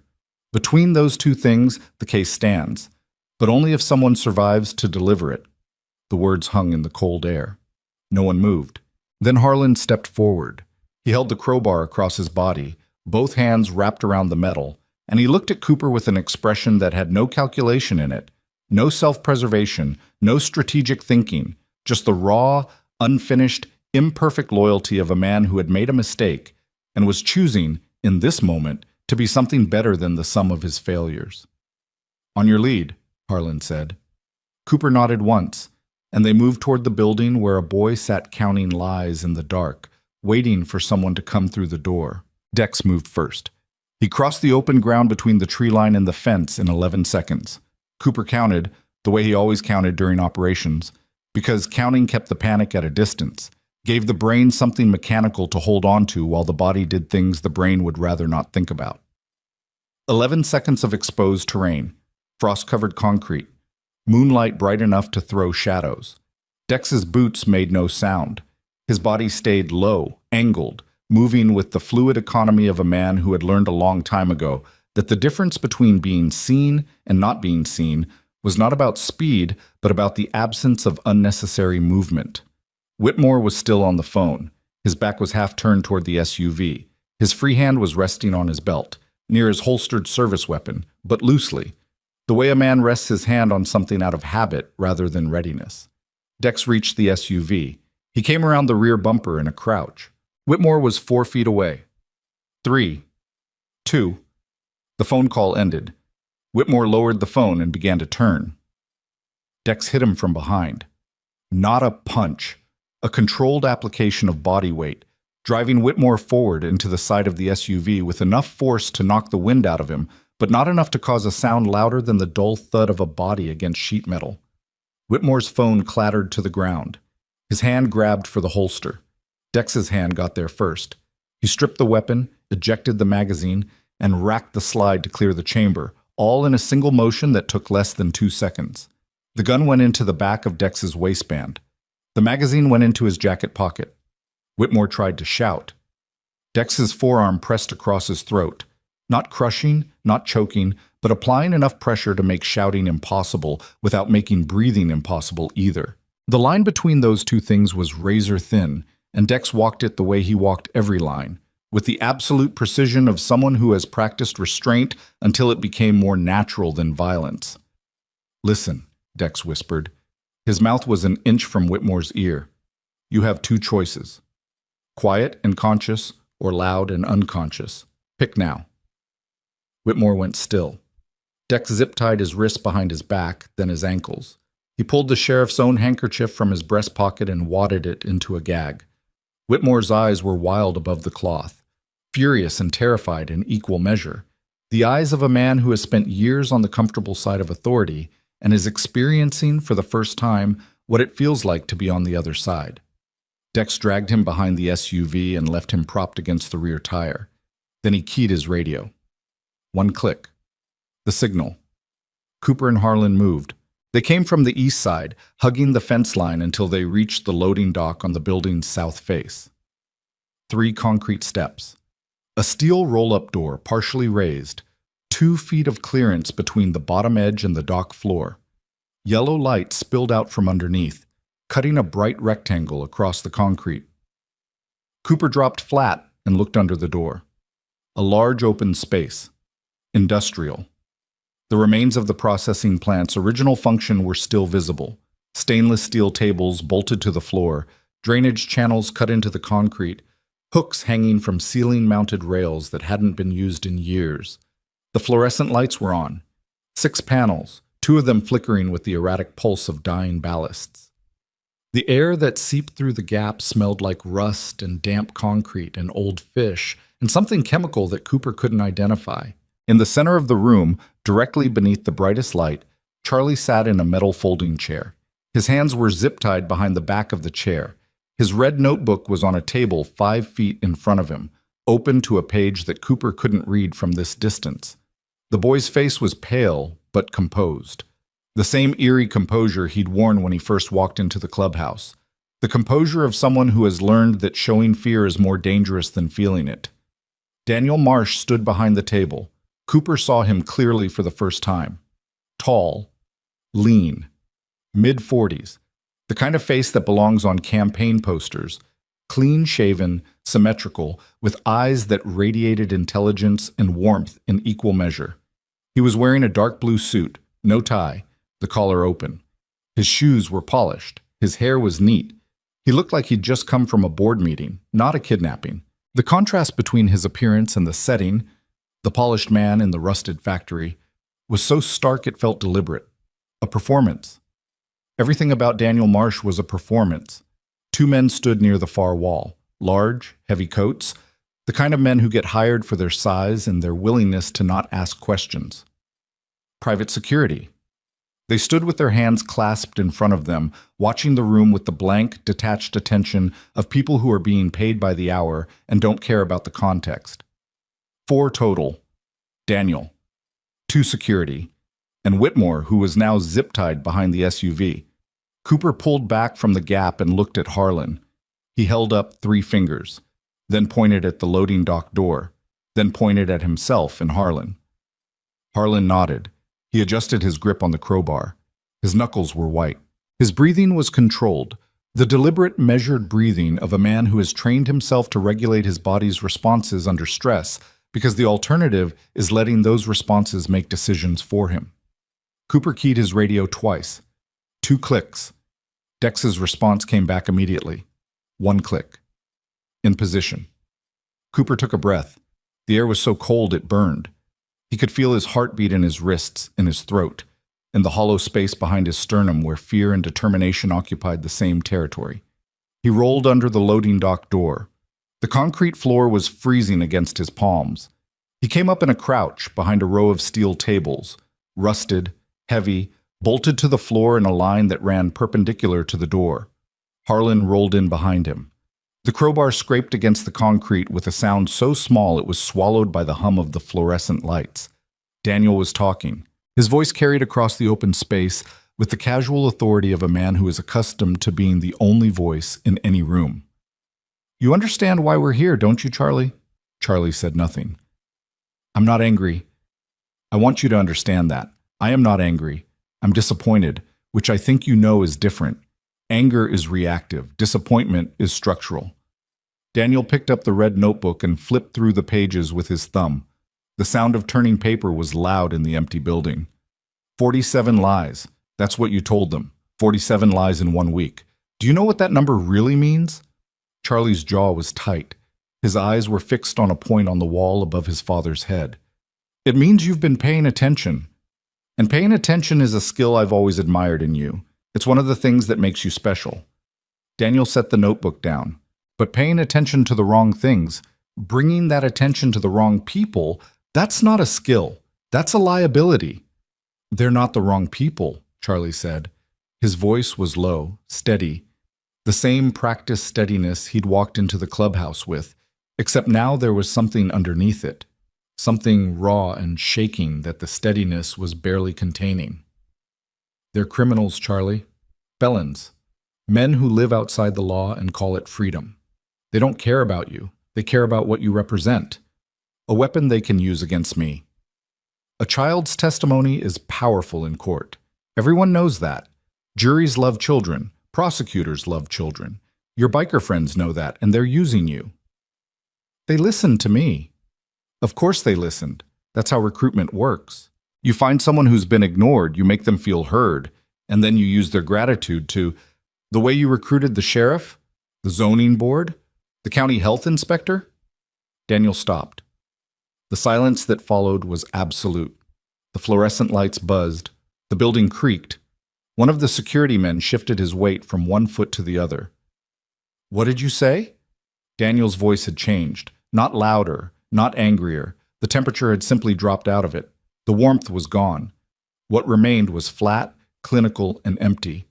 The voice beneath the performance. Tom Avery, Karen Whitfield, James Durant, Paul Ostrowski, Dale Whitmore. Charlie was reciting names from memory. His eyes hadn't moved from the wall. His voice hadn't wavered. Monthly payments. Cash through the foundation's operating account. Wire transfers through Lakeshore Industrial Holdings, a shell company registered in Delaware under the name Stop. Richard Forster, which is the same alias you used to lease the storage unit on Route 14, and the same name on the title for this building. I said stop. Where you keep the original ledgers documenting every bribe you've paid since the foundation was... Daniel crossed the distance between the table and the chair in 3 steps and struck Charlie across the face with an open hand. The sound was sharp and flat and terrible. It echoed off the metal walls and came back doubled, tripled, filling the space with its own reverberations. Charlie's head snapped to the side. His body jerked against the zip ties. A thin line of blood appeared at the corner of his mouth. He didn't cry out, didn't flinch, didn't close his eyes.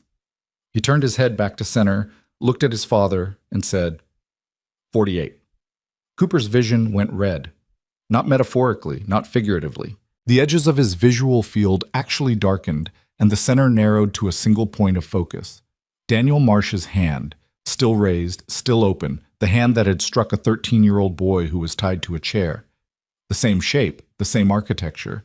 The bruise on Charlie's arm. The bruise on Cooper's arm, 30 years ago, in a different room, from a different hand, but identical in every way that mattered. Something inside Cooper. Something old, something he'd spent 3 decades trying to contain. Something that lived in the space between the man he'd become and the boy he'd been. Broke free. He stood up from behind the steel table. Daniel saw him first. The 2 security men saw him a half-second later. Charlie saw him, and something happened in the boy's face. Not relief, not yet, but the first crack in the composure he'd been holding together with nothing but willpower and the desperate certainty that someone would come. Get away from the boy, Cooper said. His voice was quiet. Not the quiet of restraint. The quiet of something that has moved past restraint into a territory where volume is irrelevant because the intent is so clear it doesn't need amplification. Daniel's hand lowered. He took a step back from Charlie's chair. His expression recalibrated. Cooper could actually see it happening. The micro-adjustments in the facial muscles, the shift in the eyes, the reconstruction of the mask. In less than 2 seconds, Daniel Marsh went from the man who had just struck his son to the man who ran charity drives and shook hands with mayors. Cooper Danes, Daniel said. Warm, conversational, as if they'd bumped into each other at a grocery store. I was wondering when you'd show up. I said get away from the boy. He's my son. He's a child you tied to a chair. A precaution for his own safety. He's been through a lot of confusion lately, and Harlan came around the end of the table row, crowbar in hand. The 2 security men stiffened. One of them reached inside his coat. Don't, Harlan said. One word. The word contained 35 years of military service, 2 combat tours, and the absolute, unbluffable certainty that he would use the crowbar before the hand cleared the coat. The security man's hand stopped moving. The room froze. Daniel's eyes moved from Cooper to Harlan to the loading dock door, calculating. Even now, cornered, exposed, standing in a rusted building with his son bleeding in a chair and 2 bikers closing in, the calculation never stopped.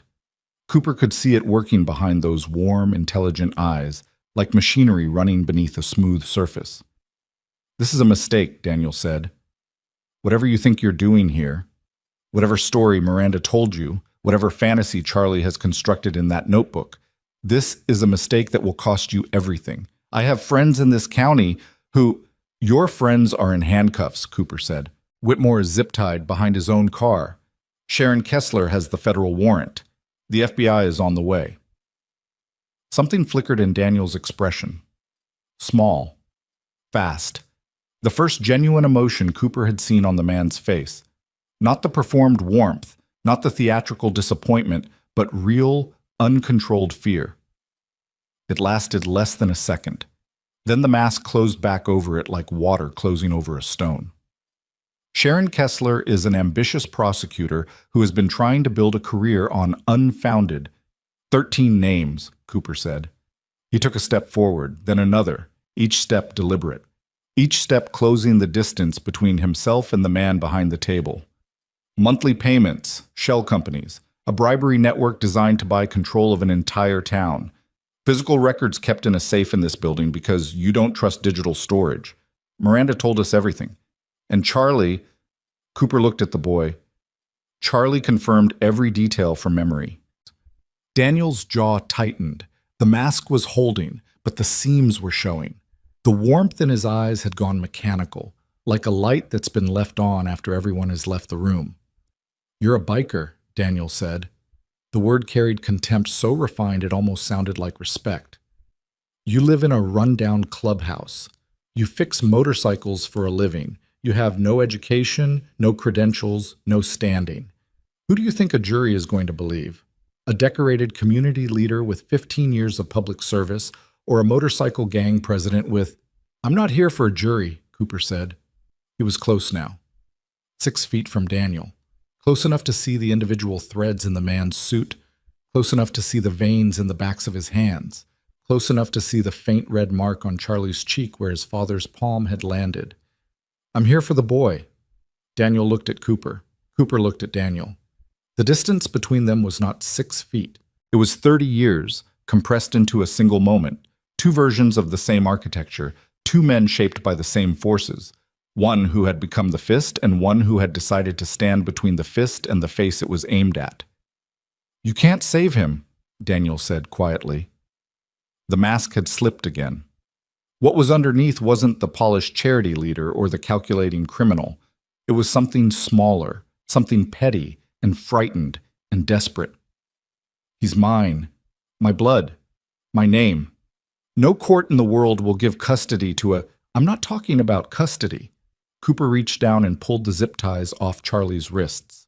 The plastic snapped. Charlie's hands were white from restricted circulation, and he flexed them slowly, painfully, the blood returning with a pins and needles rush that made his fingers tremble. Cooper put his hand on the boy's shoulder. Charlie looked up at him. The blood was still wet at the corner of his mouth. The red mark on his cheek was darkening into something that would become a bruise by morning. But his eyes were clear, present, alive in a way that had nothing to do with the adrenaline and everything to do with the simple, devastating fact that someone had come. Someone had actually come. "Can you stand?" Cooper asked. "Yeah." "Then stand up." Charlie stood. His legs were unsteady. He'd been tied to the chair long enough for his muscles to cramp, but he stood. He picked up the red notebook from the table. He held it against his chest the same way he'd held it while sleeping on the clubhouse couch. And in that gesture, Cooper saw the entire arc of what this boy had done. 6 months of documenting. 6 months of knocking on doors that didn't open. 6 months of carrying evidence that could destroy an empire in a notebook that fit inside a jacket pocket because nobody in the entire structure of civilization had been willing to look at it. "We're leaving," Cooper said to Daniel. Daniel didn't move. He stood behind the table with his hands at his sides, and something was happening in his face, something seismic. The mask was dissolving, not falling off in a single dramatic reveal, but breaking apart piece by piece, like ice cracking on a river. And what was beneath it was not the monster Cooper had expected. It was smaller than a monster, weaker. A man who had built an empire out of other people's trust and was watching it come apart in a rusted building on the shore of a lake that nobody knew about. "If you walk out that door," Daniel said, and his voice was different now. Stripped, raw, vibrating with something that might have been rage, or might have been panic, or might have been the sound a structure makes when the last load-bearing wall gives way. "Everything I've built will be destroyed. Everything. The foundation, the programs, the jobs. The people who depend on the people you've been stealing from, Harlan said from behind Cooper. The people I've been managing, Daniel's voice cracked. The composure shattered. For the first time, the volume in the room was his, and it was wild and uncontrolled and filled with the particular fury of a man who is accustomed to being believed and is facing, for the first time, a room full of people who don't. You think Ridgehaven runs itself? You think a town this size functions without someone making the calls? Without someone ensuring that the right projects get funded, the right people get promoted, the right decisions get made? I built this town. Every road, every school, every prison, Miranda said. Daniel spun. She was standing in the loading dock entrance, barefoot, bleeding. Macklin behind her, one hand on her shoulder, ready to pull her back at the first sign of danger. But Miranda wasn't looking at Macklin or Cooper or Harlan or the security men. She was looking at Daniel with an expression that contained no fear, no anger, no hatred, just the clear, unblinking gaze of a woman who has spent 6 months in a room staring at a wall and has used every one of those months to burn away everything inside her that this man could reach. Miranda. Daniel's voice changed again, softer now. The warmth returning, but damaged. A cracked instrument trying to play a familiar melody. Listen to me. I can explain. You locked me in a room. For your protection. You were going to make a terrible mistake, and you locked me in a room for 6 months. She took a step into the building. Her bare feet left blood on the concrete. You told our son I went overseas. You used a photo from his cousin's wedding. You changed my voicemail. You told my sister I was in an area with limited reception. Another step. And you locked our son in a chair and hit him across the face because he had the courage to tell the truth about you. Daniel's mouth opened, closed, opened again. No sound came out. Charlie moved, not toward his father, away from him, toward his mother. Across the 10 feet of stained concrete between the chair and the loading dock entrance, moving with the careful, uncertain steps of someone who has imagined a moment so many times that the reality of it feels impossible. Miranda met him in the middle. She dropped to her knees on the concrete. Her arms went around him. His arms went around her. They held each other with the desperate, crushing force of two people who have been separated by something monstrous and are trying, through the sheer physical pressure of contact, to prove that the separation is over. The sound Miranda made was not crying. It was something beneath crying. A sound that came from a place in the body that words have never reached. Guttural, raw, ancient. The sound of a mother holding her child after believing for months that she might never hold him again. Charlie didn't make a sound. He just held on. His eyes were open. His face was pressed into her shoulder. His hands gripped the back of her shirt with white-knuckled force. The red notebook was crushed between them. Cooper watched. Harlan watched. Dex, who had entered through the front, watched. Macklin watched. 4 men in black leather standing in a rusted factory, watching a mother hold her son and feeling in that single image the entire weight of why they were here. Not for justice, not for revenge, not for the thrill of the operation or the satisfaction of the righteous. For this. For the 30 seconds of silence in which a family, broken by a man who should have protected it, began to reassemble itself on a cold concrete floor. Daniel watched too. And something in him, the last structural element, the final piece of the mask that had been holding since Cooper walked in, collapsed. He lunged, not toward Miranda and Charlie, toward the table, toward the far end of the room where a steel cabinet stood against the wall, the safe, the records, the leverage. The only thing that still gave him power over the 13 people in his network, the only thing that could save him or damn everyone around him, depending on who controlled it. Cooper saw it before it happened. The shift in Daniel's weight, the pivot of his foot, the angle of his shoulders, the same predictive reading of body language that had kept Cooper alive in 100 situations where reading a man's intention a half second before it became action was the difference between walking out of a room and being carried out of it. He moved.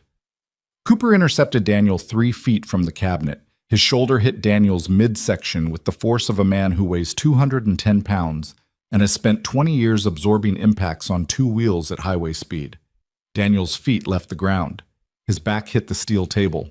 The table didn't move, bolted to the floor, immovable, and the impact drove the air out of Daniel's lungs with a sound like a tire blowout. Daniel grabbed Cooper's jacket. His hands, manicured, soft, the hands of a man who had never done physical labor in his life, twisted the leather and pulled, trying to create space, trying to find leverage. Cooper's hands found Daniel's wrists and pinned them against the table. The two men were face to face, close enough to share breath, close enough for Cooper to see the capillaries in Daniel's eyes, the sweat beading on his forehead, the raw, unfiltered terror of a man who has controlled everything around him for 15 years and is feeling, for the first time, the complete absence of control. "Let go of me," Daniel gasped. "No. You don't understand what those records—" "I understand exactly what they are.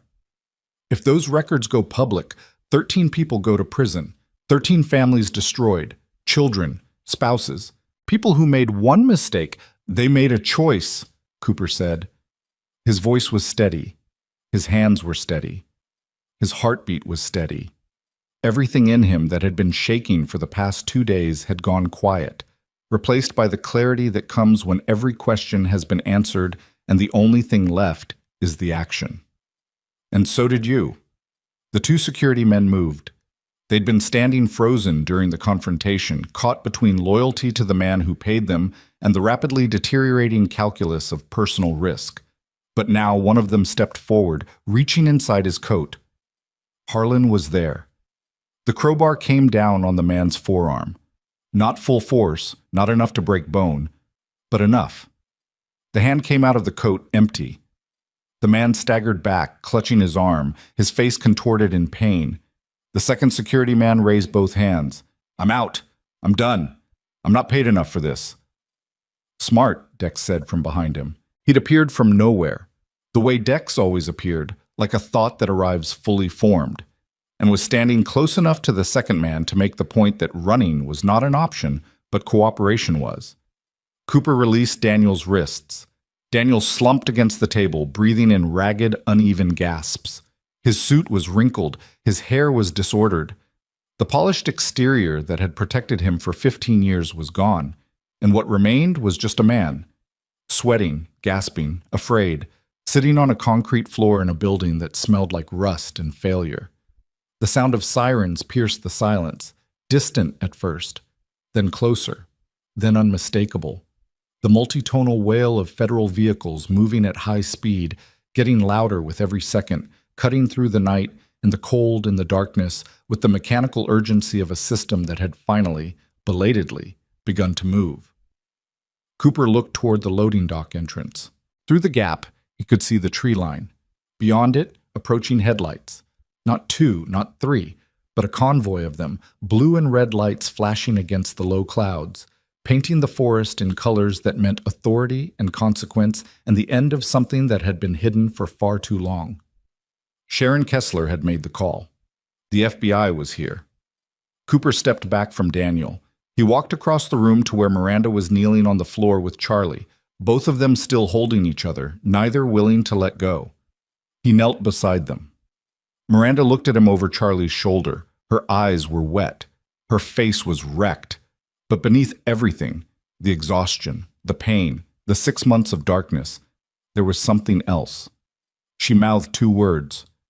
"Thank you." Cooper nodded. He didn't trust his voice. Behind them, vehicle doors were opening, boots on gravel. Command shouted in the clipped, professional cadence of agents who have trained for exactly this kind of operation. Flashlight beams swept through the loading dock entrance, cutting white lines through the dusty air. Daniel Marsh sat on the floor against the steel table and watched the lights approach with the expression of a man who is seeing, for the first time, the architecture of his own collapse. Every beam, every wall, every carefully constructed support giving way in sequence, and the entire structure coming down not with an explosion, but with a slow, irreversible settling, like a building sinking into ground that was never solid enough to hold it. Cooper stood.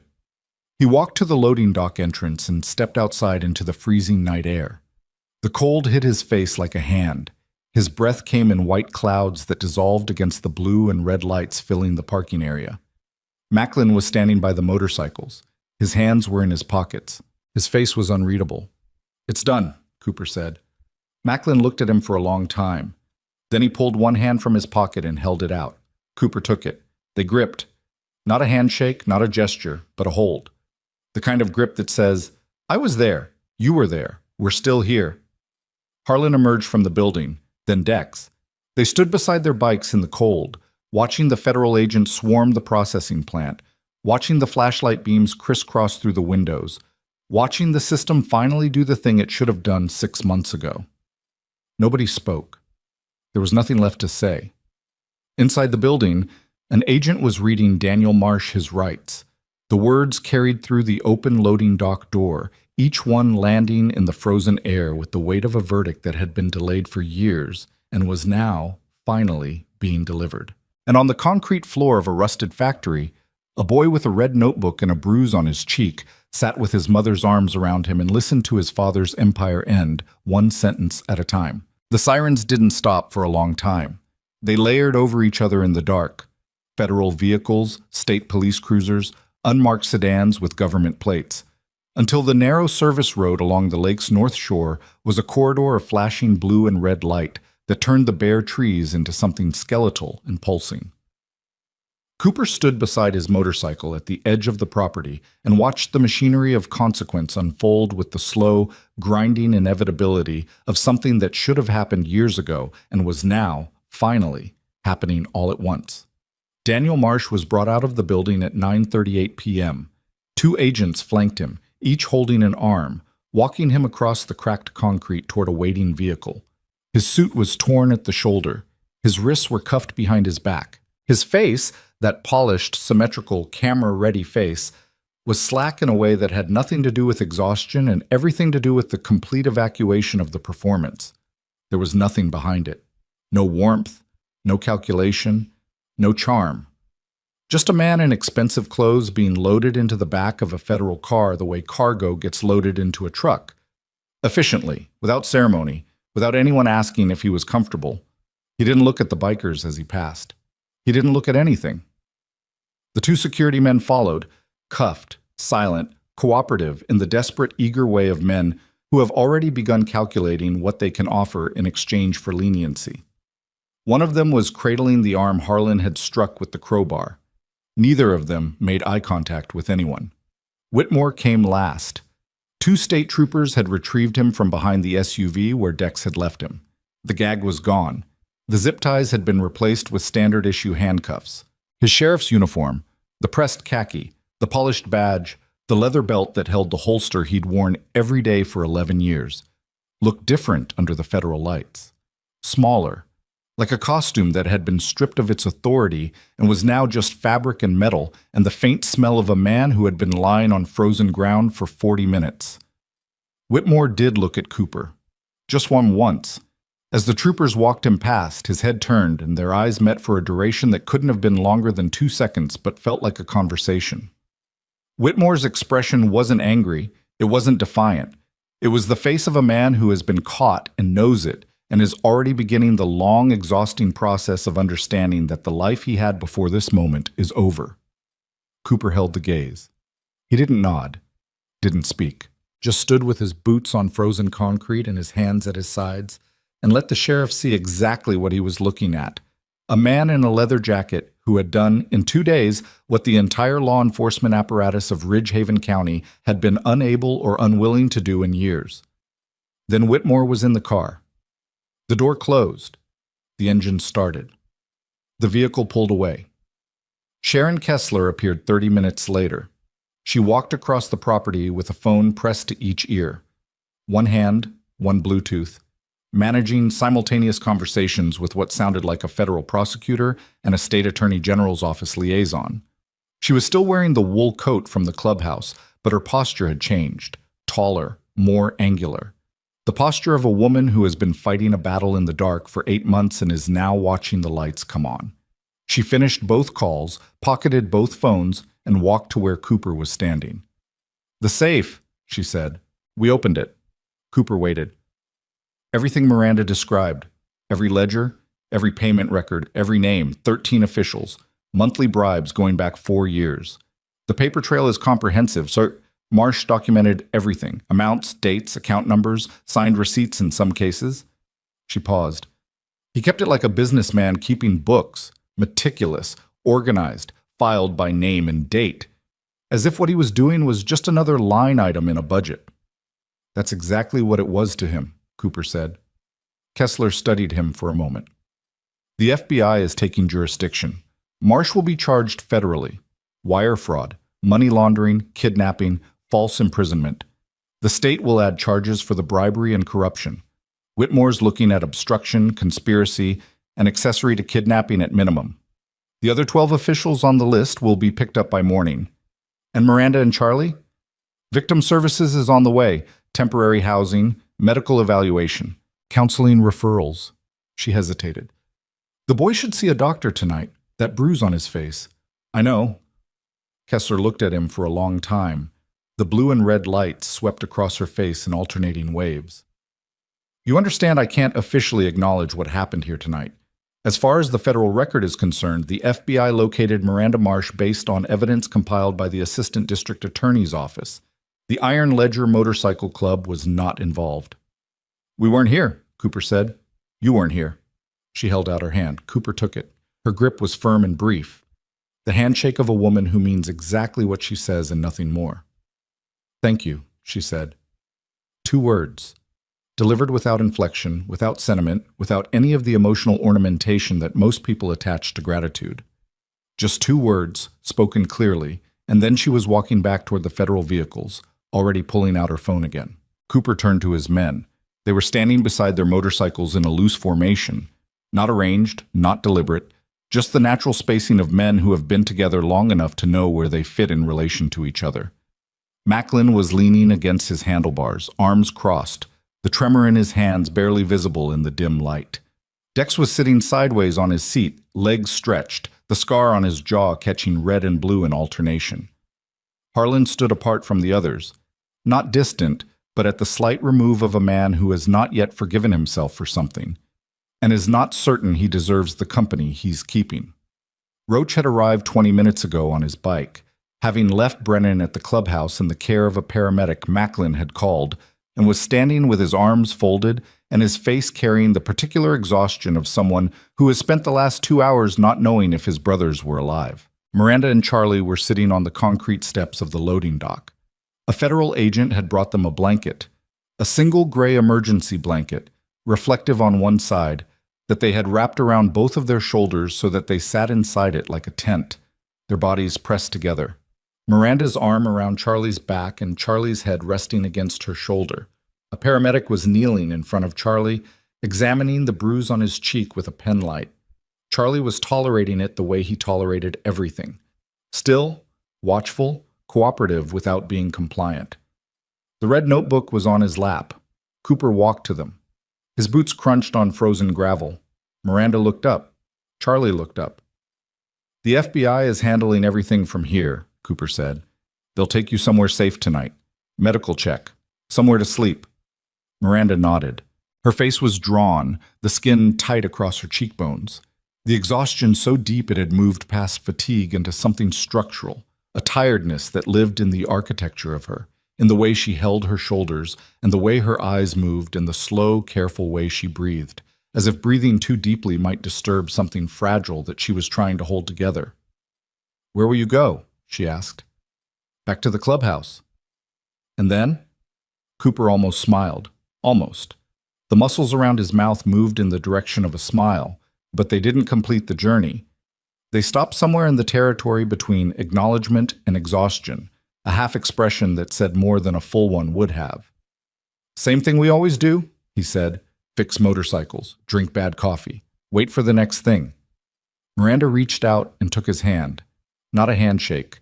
She just held it, the way you hold something that has been given to you at the exact moment you needed it most. Her fingers were cold. Her grip was strong. He counted every lie, she said. For 6 months.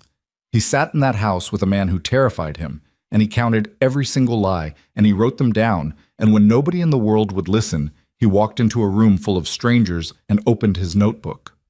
Her voice cracked. She pressed her lips together and breathed through her nose until the crack sealed. He's 13 years old. I know, Cooper said. You came for him. He came to us first. That was the hard part. Miranda released his hand. She pulled Charlie closer, and the boy settled against her the way water settles into a space it's been kept from, naturally, completely, as if the separation had been an aberration and this was the correction. Cooper knelt in front of Charlie, eye level. The boy looked at him with those clear, watchful eyes, the eyes that had been cataloging the world since before he understood why the world needed cataloging. You did good, Cooper said. Charlie didn't respond immediately. He held Cooper's gaze, and something passed between them that didn't have a name. Not gratitude, not relief, not the bond of shared experience, but something that contained elements of all three. The recognition of one person by another across the particular distance that separates people who have carried the same kind of weight. Will I see you again? Charlie asked. Cooper considered the question. He could have given the easy answer, the yes that would make the boy feel better, the promise that would dissolve the moment he rode away. But Charlie had spent 6 months surrounded by easy answers, and he had learned to distrust them with a precision that most adults never develop. If you need to, Cooper said. Charlie nodded. He understood the difference between a promise and an offer. He understood it the way he understood everything, completely, immediately, and with the kind of acceptance that comes from having been disappointed enough times that anything less than disappearing entirely registers as loyalty. Cooper stood. He looked at Miranda one more time. She looked back. Neither of them said anything else. There was nothing else to say that their faces hadn't already said. He walked to his motorcycle. Macklin was waiting. He fell into step beside Cooper, and for a while they just walked together across the frozen parking area. 2 men in leather jackets moving through a landscape of flashing lights and federal vehicles and the low murmur of agents conducting an operation that would be written about in court documents and case files for years to come, none of which would mention the Iron Ledger. Brennan's going to be okay, Macklin said. Paramedic confirmed a concussion, but no fracture. He's conscious and complaining, which means he's fine. Good. Cooper. Yeah. Macklin stopped walking. Cooper stopped with him. They stood facing each other in the red and blue light, and Macklin's face was doing something it rarely did, expressing openly and without defense the full extent of what was happening inside him. That room, Macklin said, where they kept her. When I saw it, the bed, the walls, the lock, I was back there. For about 10 seconds, I was completely back there. His hands were shaking again. He looked down at them, then back at Cooper. I haven't told anyone this. Not in the club. Not in the VA. Nobody. But when I was overseas, I was captured. 31 days, a room like that. Same size, same door. He swallowed. I got out. But I left part of myself in that room. And I've been looking for it ever since. Cooper said nothing. He just stood there and listened, because that was what Macklin needed. Not solutions, not sympathy, not the well-intentioned platitudes that people offer when they encounter pain they can't fix. Just a person standing still in the cold, listening, not looking away. When I carried her out of that building, Macklin continued, and his voice was steadier now, not because the emotion had passed, but because he had decided to speak through it rather than around it. Something happened. I don't know what to call it, but something in that room, the part I left behind, I think I might have picked it up. Cooper reached out and put his hand on Macklin's shoulder, held it there. 5 seconds. 10. Long enough for the weight of it to register through the leather. Long enough for Macklin to feel the pressure and understand what it meant, that the telling was enough, that the words had been received, that nothing between them had changed except the size of the silence they shared. Then Cooper dropped his hand, and they walked the rest of the way to the bikes without speaking. The formation assembled for the last time that night. 4 motorcycles, Cooper at the front, Macklin behind him, Dex, Roach. Harlan would ride at the rear, the position he always rode, the position of the man who watches the group's back, which carried a different weight tonight than it had before. Cooper looked at Harlan. Harlan looked at Cooper. We're going to have that conversation, Cooper said. I know. Not tonight. No. Tonight you ride home with your brothers. Harlan's face did something complicated. A sequence of micro-expressions that moved across his features like weather across a landscape, too fast and too layered to read individually, but producing in aggregate something that looked like the beginning of a very long and difficult reckoning. He nodded once, slow, heavy, the nod of a man accepting a weight he has earned. 4 engines fired. The sound rolled across the lake, a deep guttural roar that scattered the silence and sent it running into the trees. Exhaust rose white against the flashing lights. Chrome caught the blue and red and threw it back in fragments. They pulled out of the property and onto the service road, single file, moving slowly through the corridor of federal vehicles. Agents turned to watch. Flashlight beams tracked their progress. 4 motorcycles, loud, imposing, out of place among the sedans and SUVs and tactical vehicles, rolling past the machinery of justice, like something from a different century, a different world, a different understanding of how protection works. They reached the main road and turned south toward Ridgehaven. The ride back was quiet. Not the tense quiet of the ride north, the coiled, anticipatory silence of men heading into danger. This was different. This was the quiet that comes after, the exhale, the decompression, the slow release of adrenaline and fear and determination that leaves behind a particular kind of emptiness. Not unpleasant, not peaceful, but open. A space that hasn't been filled yet. A space that might become anything. Cooper rode with his hands steady on the grips, and his eyes on the road, and his mind somewhere else entirely. He was thinking about a red notebook, about the handwriting inside it, small, precise, angry, about a boy who had walked into a room full of strangers and opened that notebook and said, "I counted 47 lies this week, and in doing so had trusted the only people left to trust." About a woman who had spent 6 months behind a locked door and emerged with every piece of information necessary to dismantle the empire that had imprisoned her. About a system that had failed them both.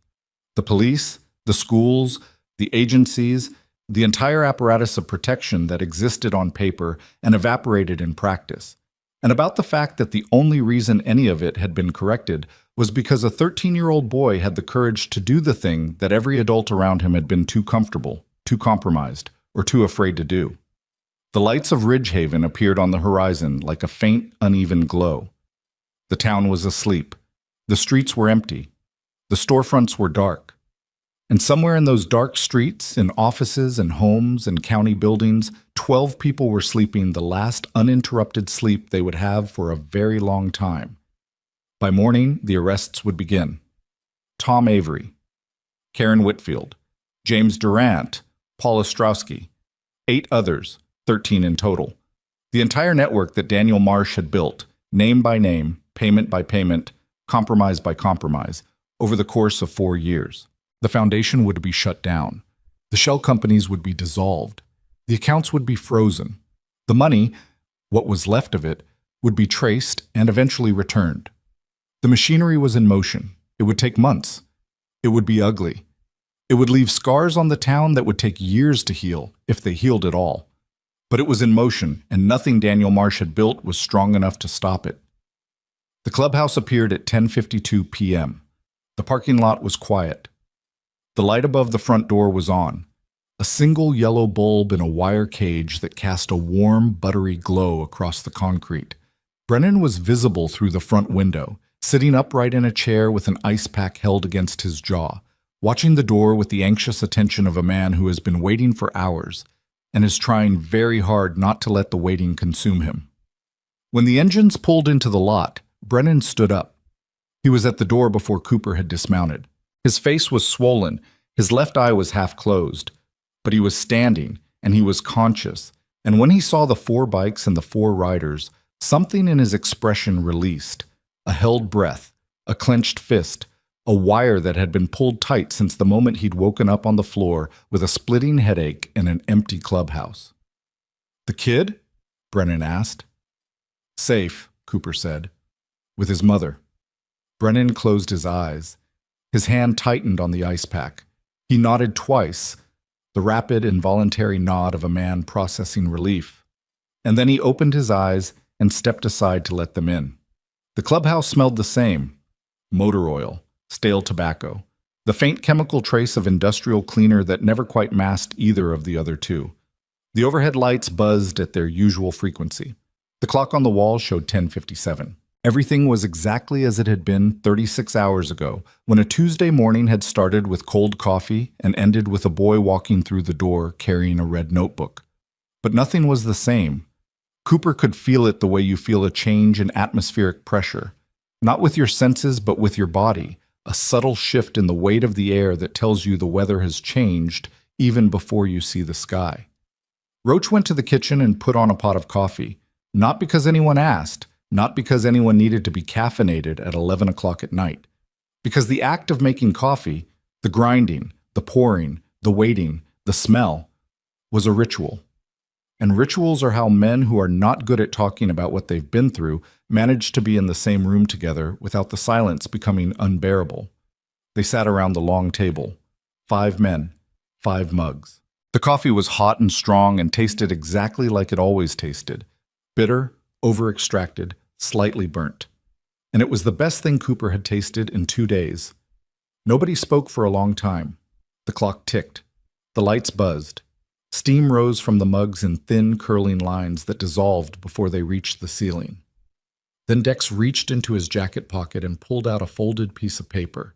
He unfolded it and placed it on the table. It was a page torn from a red notebook. Small, precise handwriting. A single entry. Cooper picked it up. It read, November 23rd. The bikers listened. Nobody has ever listened before. I think they're going to help. I think they might be the kind of people who help even when it's hard. I don't know why they would do that for someone they don't know. But they did. They sat down and they read every page, and they didn't tell me to talk to my counselor. Cooper asked me questions like the answers mattered. I think maybe they do. Below that, in slightly larger handwriting, as if the pen had been pressed harder, if something happens to me, this notebook is the evidence. All of it. Every name, every number, every lie. Give it to someone who will read it. Not the police. Someone who will actually read it. Cooper set the page down on the table. He stared at it for a long time. The handwriting blurred and then cleared and then blurred again, and he realized that his eyes were wet, and he didn't wipe them because there was no one in this room who would mistake that moisture for weakness. Where did you get this? He asked. Fell out of the notebook when they were in the loading dock, Dex said. The kid didn't notice. It was on the floor. I picked it up. Cooper looked at the page, then at his men. Macklin, whose hands had finally stopped shaking, who was holding his coffee mug with both hands and staring into it with the expression of a man who has found something he's been looking for and is still adjusting to the fact that it exists. Dex, who was leaning back in his chair with his arms crossed and his eyes half closed. The controlled stillness of a man who has expended exactly the amount of energy the situation required and is now allowing himself the luxury of being still. Roach, standing in the kitchen doorway with his own mug, watching the room with the quiet attention of a man who is learning, through proximity and observation, what it means to belong to something that matters. Brennan, battered and swollen, but present, his ice pack on the table and his good eye fixed on Cooper with the steadfast, undramatic loyalty of a man who was knocked unconscious, trying to protect a boy he'd known for less than a day. Harlan, at the far end of the table, his coffee untouched, his hands flat on the surface, his eyes carrying the weight of a mistake that would take time to reckon with, but that had not, and this was the part that mattered, had not prevented him from riding into the dark when the dark was where he needed to be. 6 men in a room that smelled like oil and coffee. A torn notebook page on a scarred table. The sound of the clock. The hum of the lights. The faint, distant rumble of a truck on the highway outside, carrying something somewhere through the cold. This was not a victory. Cooper understood that with the clarity that comes from having been alive long enough to know that real outcomes don't look like victories. Real outcomes look like the inside of an outlaw motorcycle clubhouse at 11 o'clock on a Wednesday night in November. Tired men sitting around a table, drinking bad coffee, not saying much, carrying the knowledge that they had done something good, and that it had cost them something, and that the cost would continue to reveal itself in the days and weeks ahead, the way all costs do. But it was not nothing. It was the opposite of nothing. It was a woman free. A boy safe. A system exposed. A town that would wake up tomorrow to the beginning of a painful, necessary truth. And it was 6 men who had ridden into the dark, not because they were fearless, but because they were afraid of the right things, afraid of silence, afraid of complicity, afraid of being the kind of men who look at a child's bruise and decide it's someone else's problem. Cooper picked up the notebook page and folded it carefully along its original creases. He put it in the inside pocket of his jacket, against his chest, where it sat between the leather and the worn cotton of his shirt, close enough to feel. "Tomorrow," he said. "We open at 8. Macklin, you've got the Henderson transmission. Dex, the intake valve job is still on the bench. Roach, the front end of the softail needs finishing." Macklin looked up. "Business as usual?" "Business as usual." Macklin nodded. Dex nodded. Roach nodded. Brennan nodded. Harlan, at the end of the table, nodded last. Slow, deliberate, carrying a meaning that was different from the others but pointed in the same direction. Cooper drained his coffee. Set the mug down, stood up. "Get some sleep," he said. "All of you." He walked to the front door and stepped outside. The air was cold and clear. The sky had opened up. The clouds from the past 2 days had broken apart and drifted east, leaving behind a canopy of stars so dense it looked like someone had spilled light across a dark surface. His breath came in white clouds. The parking lot was quiet. The motorcycles sat in their row, cooling, ticking, their chrome catching the starlight in small, scattered fragments. Cooper stood on the steps and looked at the sky for a long time. He thought about a boy walking across frozen ground to a building he'd never been to, carrying a notebook he'd filled with evidence nobody wanted, to ask for help from people the world had told him to be afraid of. He thought about what it cost a 13-year-old to do that. He thought about what it cost to listen. Behind him, the clubhouse door opened and closed as his men drifted to their bunks. The sounds were small and familiar. Boots on concrete, a faucet running, a chair scraping, a light clicking off. The sounds of a place settling into itself. The sounds of home, or the closest thing to home that any of them had. Far to the east, past the ridgeline, past the lake, past the forest where a facility sat empty and dark with its doors standing open for the first time. The horizon was changing color. Not sunrise, it was too early for that. Just the first suggestion of it. A thinning of the darkness at the edge of the world. A promise that the night would end. The way all nights end, not with fanfare, but with the slow, patient arrival of something brighter. Cooper watched it for a while. Then he went inside, closed the door behind him, and sat down in the chair by the window where he'd spent the previous night watching the parking lot and wondering if he was making the right choice. He knew now he'd made the only choice, the one that lets you sleep. And for the first time in 2 days, sitting in that chair, with the sounds of his brothers settling around him and the first light beginning its long approach across the eastern sky, Cooper Danes closed his eyes. The notebook page pressed against his chest like a heartbeat. Outside, the motorcycles cooled and ticked in the darkness, patient machines waiting for whatever road came next, gleaming faintly in the starlight like sentinels who had finished their watch and were resting now, silent, steady, ready, until they were needed again.